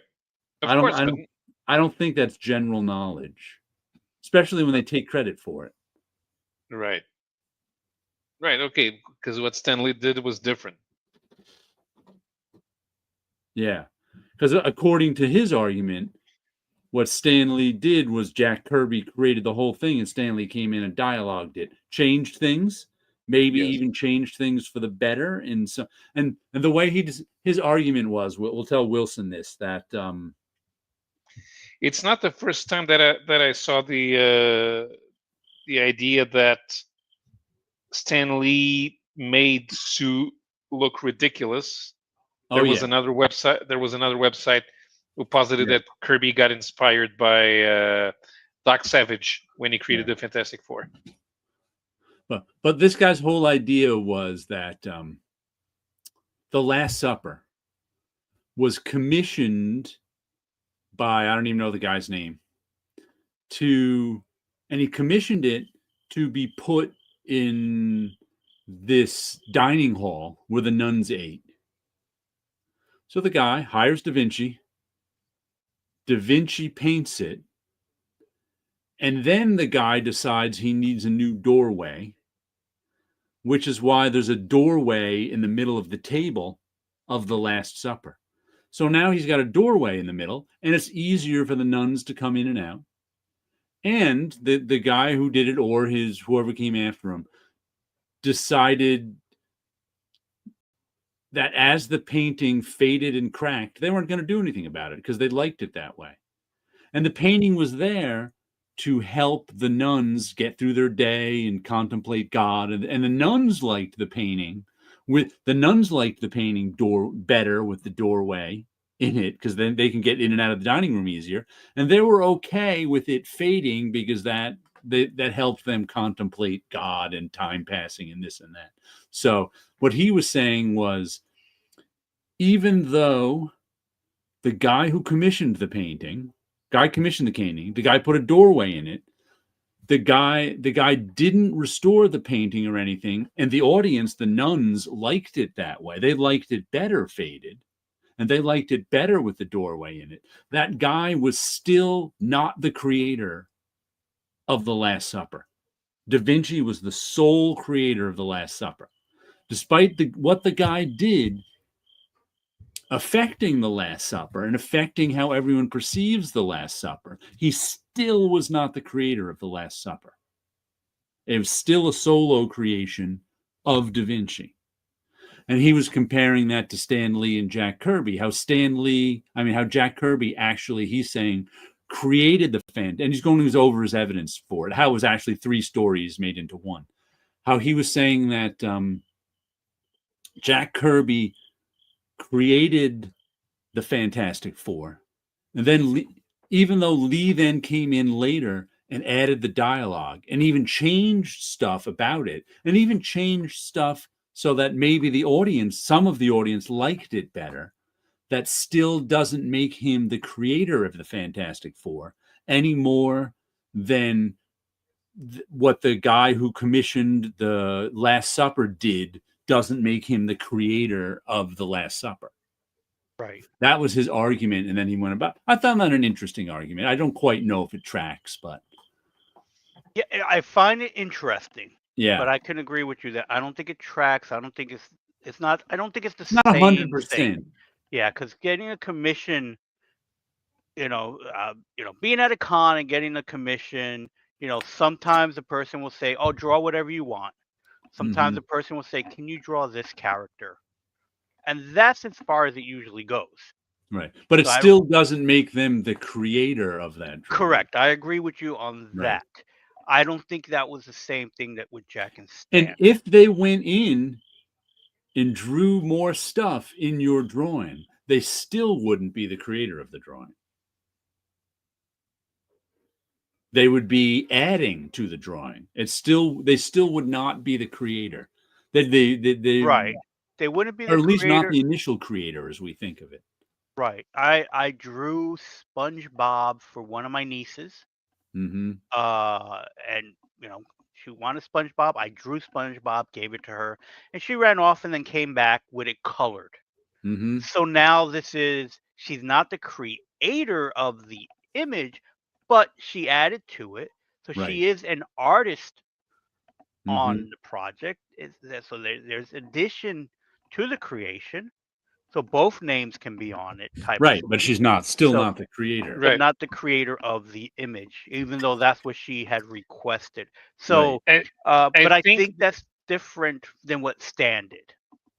I think that the example would be better if he had mentioned the Sistine Chapel, because, of course, Michelangelo had a whole team of artists working under him to paint the ceiling of the Sistine Chapel. And of course, only Michelangelo is the creator of the ceiling of the Sistine Chapel. Right. And the Pope, I don't think the Pope asked him to. No, nobody thinks that the Pope is a creator.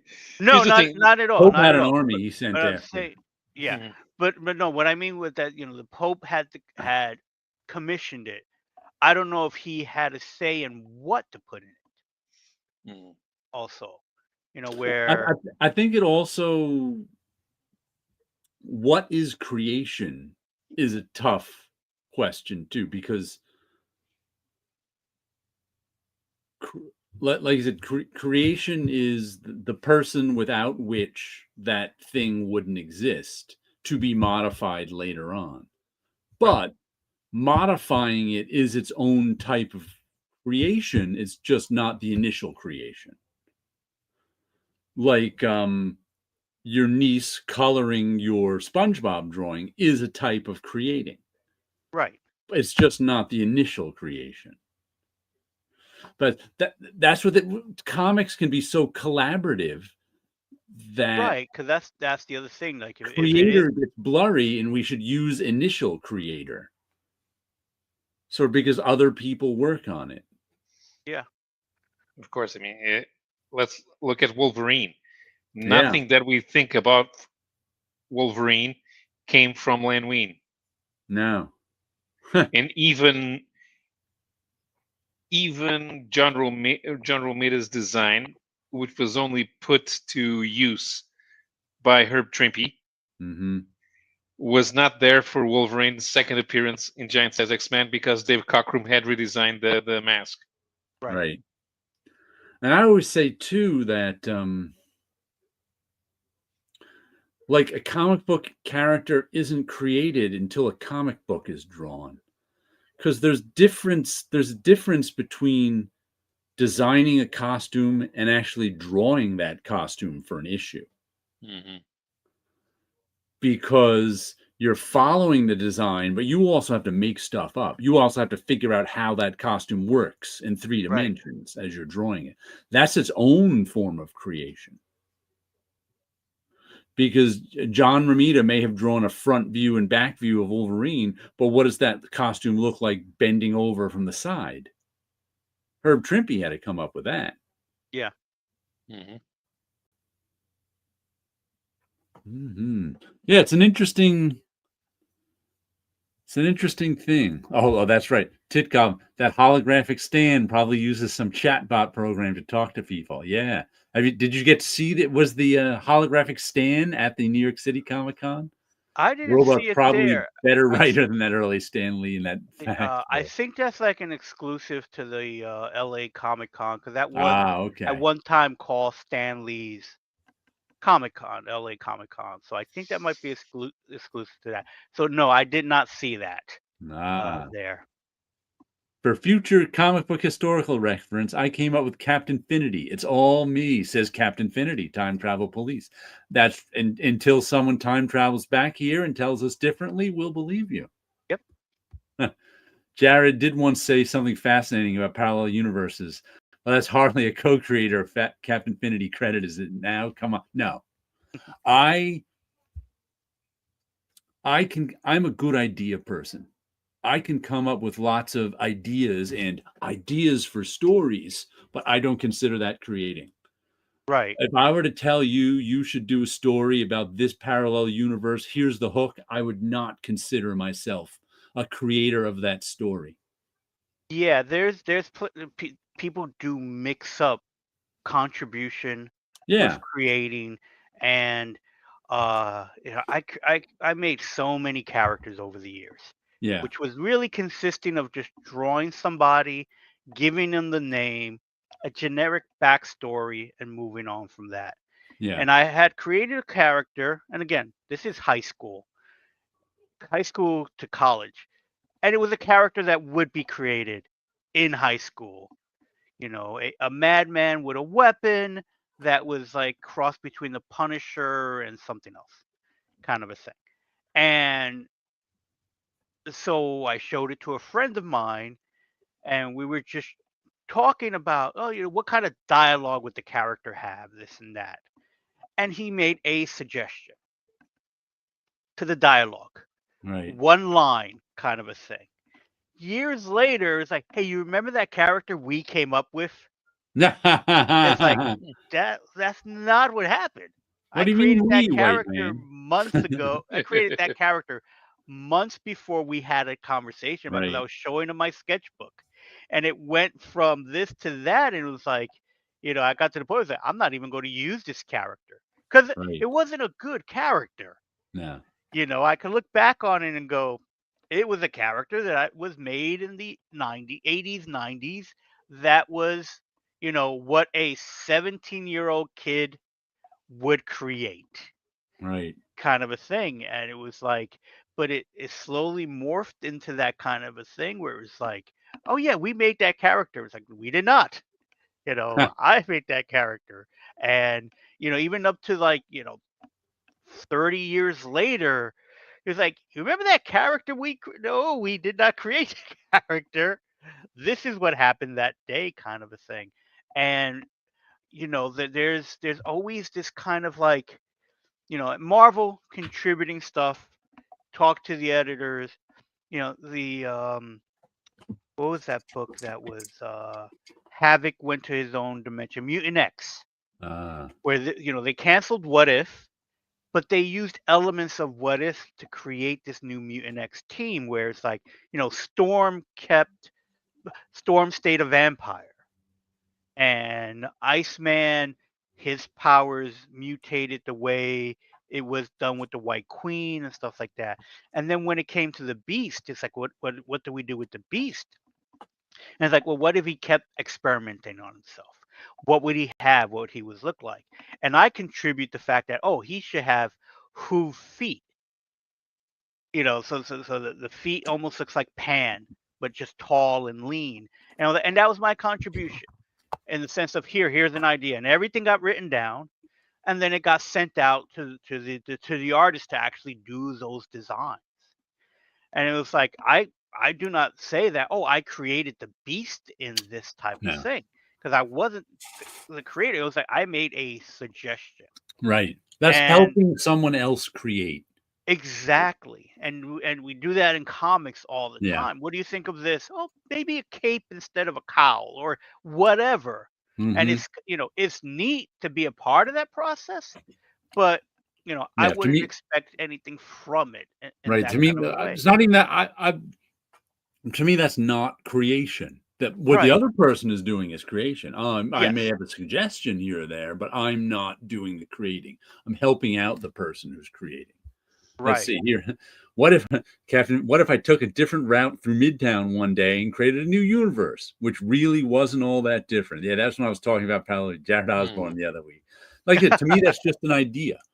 And if Mhm. you can actually create from that idea, that's that's your creation. That's just like I said, I'm one of those people who can think up ideas all the time, Yeah.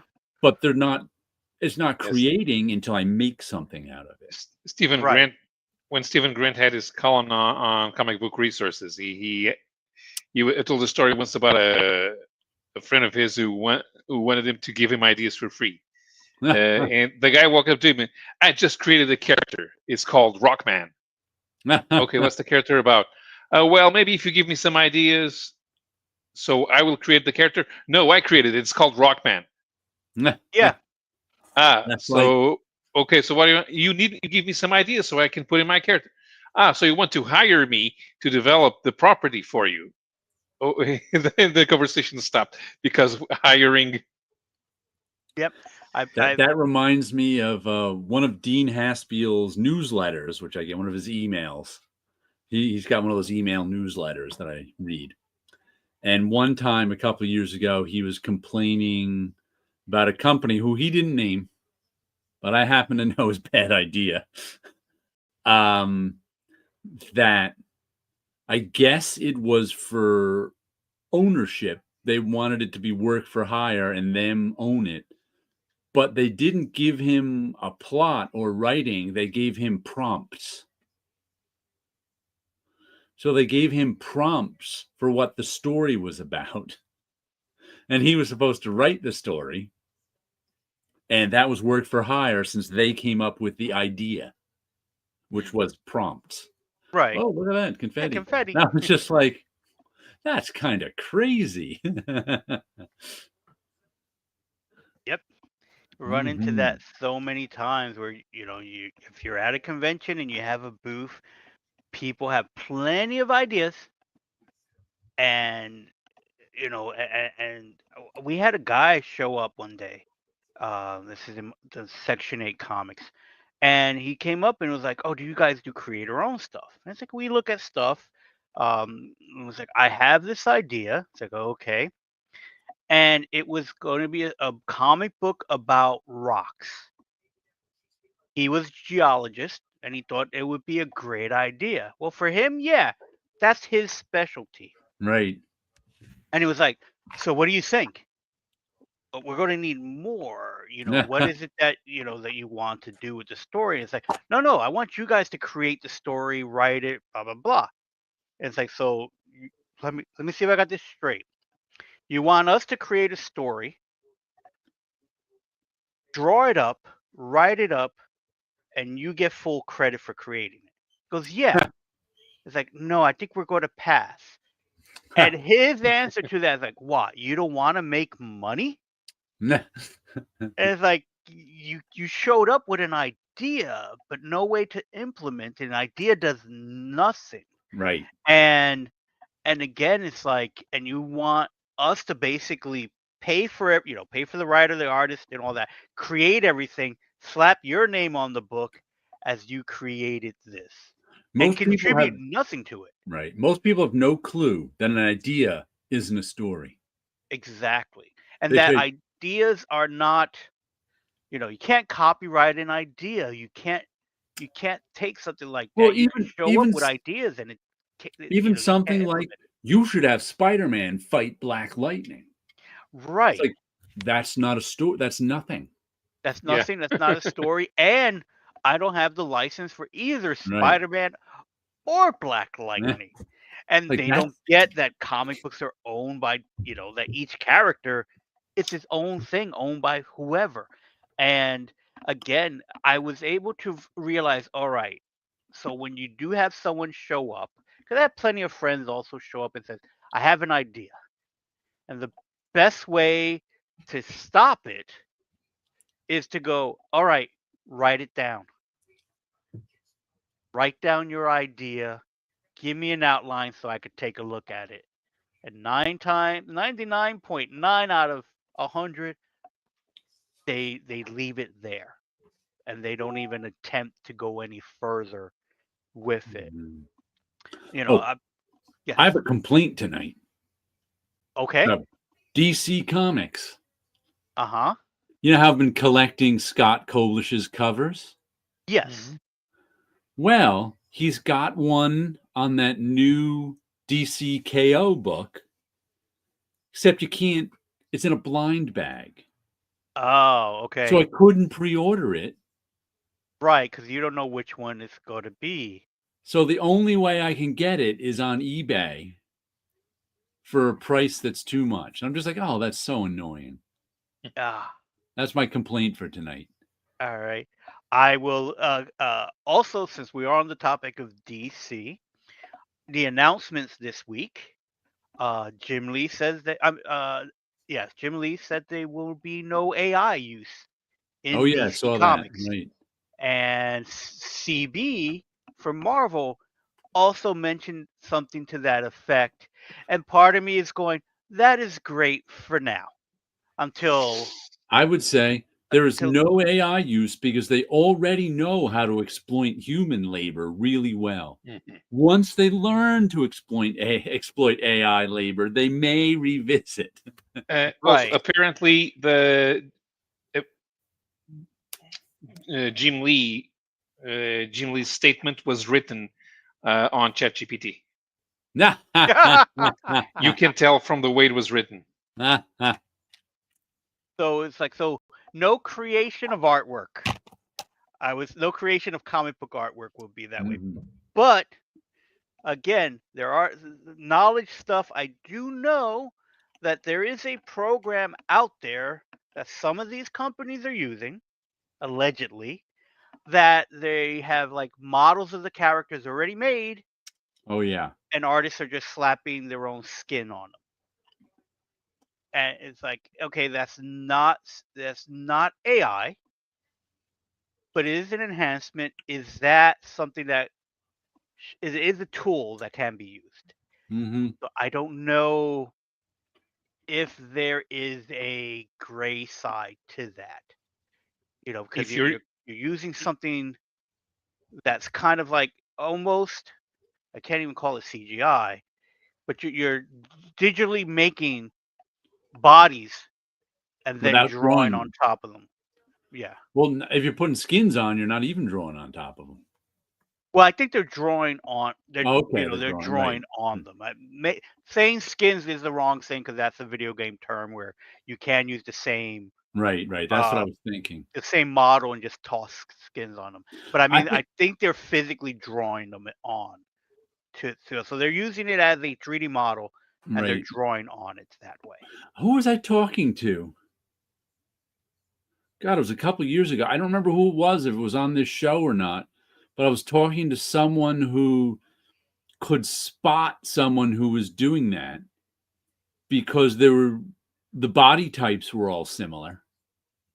They knew exactly which model they were using, and they could tell when the model was stretched or something. So it was like everybody kind of in the comic had the same body type because there was one muscular superhero body. And then I've known artists that would use a computer program that they would map out an office. Yeah, Completely I'd map heard out that stuff, but too. they were drawing it. And what they would do is like now that they have it all drawn on the computer, they can take it and move it around. So there's always, that three-dimensional element of where everything is. But once they found the angle that they like, they would print it out and then just redraw that. Yeah, I think that's fine. Supposedly they had like the DC Daily Planet all made for people to use. Right. And I believe I can John understand that. Yeah, I believe Well, John Byrne did that when he was on Spider-Man. Like he made Pete's apartment, Right. and he had all these elements in it. So he had this program where he created the whole thing, and then again, whenever he needed an angle, he would figure out the angle he wanted, and then just drew it from that. remember Christian Gossett's Red Star at Image 25 years ago? Oh yeah. I The remembered techno- the book, but I don't I have remember. a vague memory of that. Well, I remember the interview before the comic was published. Said that all of the backgrounds were pre-designed so that they could be added to the Okay. comic at any angle. Yeah. And again, those 3D types of graphic. shortcuts, like I can understand.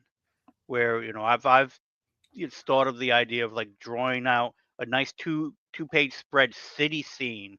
That if you're going to always use this city, then you could like zoom into certain points and then use that as your background type stuff. I could always tell when like guys were using digital backgrounds because the perspective on them was always so perfect. Yeah, There's no tricks with perspective to play. And I think they were doing that for the Star Wars books. All of the ships are digital. They have for the artist to draw from.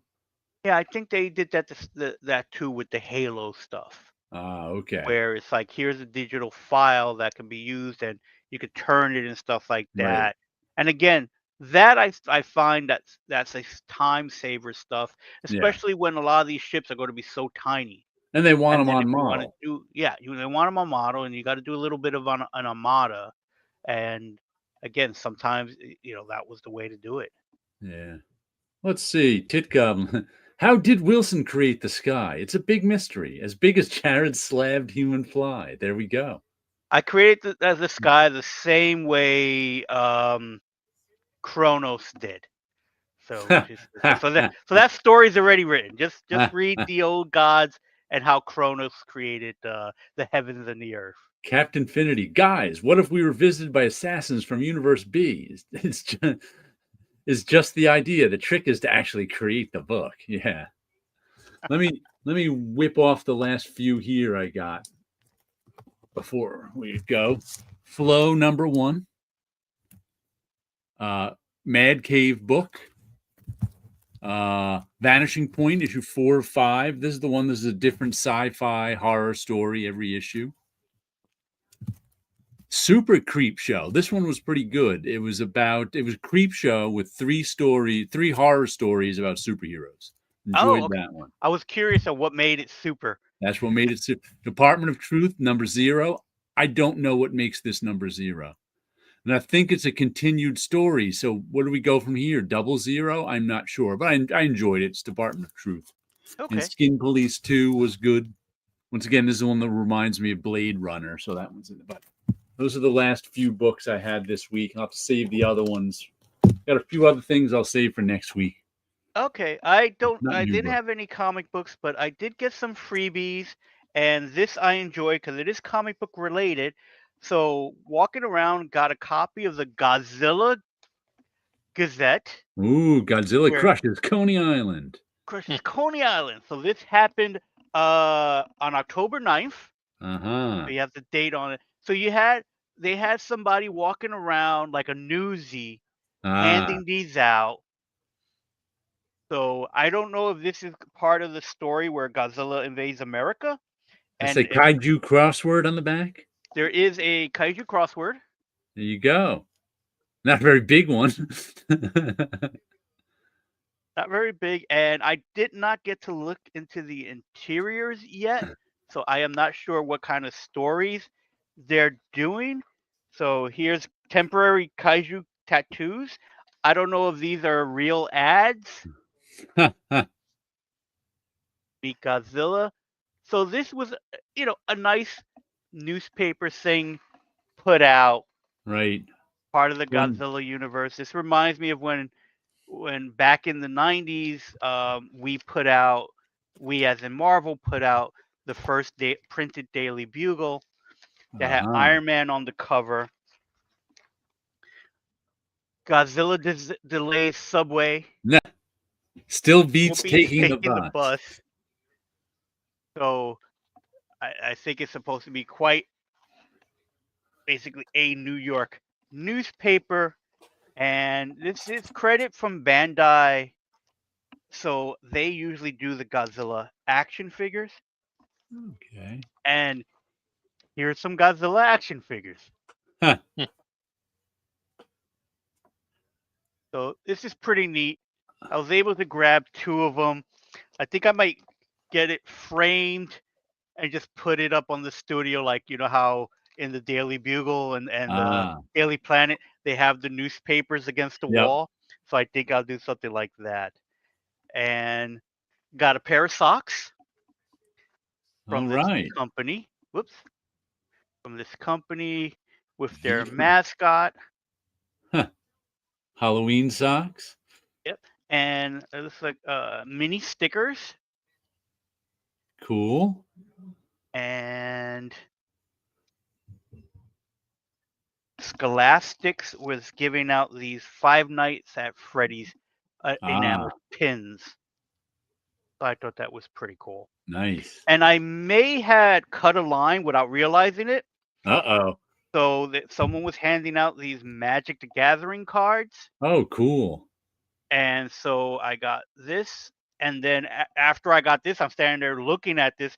They came up to me and handed me one of these welcome decks. Oh, wow. Yeah, because they're doing a Magic Spider-Man crossover.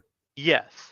So it's like, oh, this is pretty cool. I did get one of these at San Diego Comic-Con that has the Peter Parker Spider-Man. So this one has Spider-Man 2099. I believe there's also a Spider-Gwen and a Miles Morales one as well. Cool. So it's like, they're a pretty neat thing to collect because I'm, being a Spider-Man fan. Yeah. So definitely cool. And I think that was it on the freebies. Are you going back tomorrow?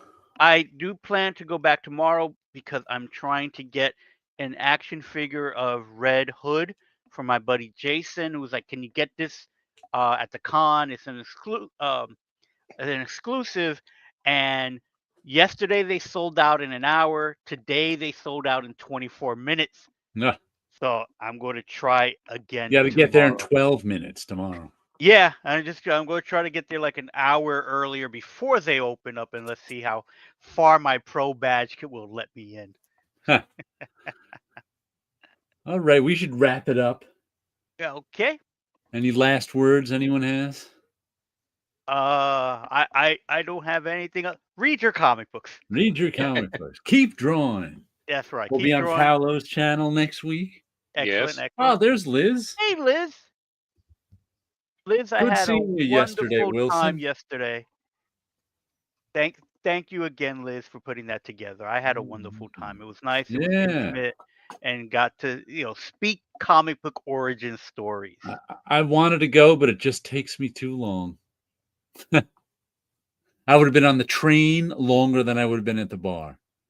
Yeah, it's always a little annoying for me. And even though they did close early, we did close the bar. So wow! It was like the good old days. Samesies. Wow. Closing the bar. Good show. Thanks, Donald Rex. Thank you. Yeah, we got to do it on teaching days. Yeah. Yeah. I'm already in the city. Yeah, definitely. We should have more of these get-togethers. So here's some balloons for everybody to end the show. Have a great weekend. Confetti.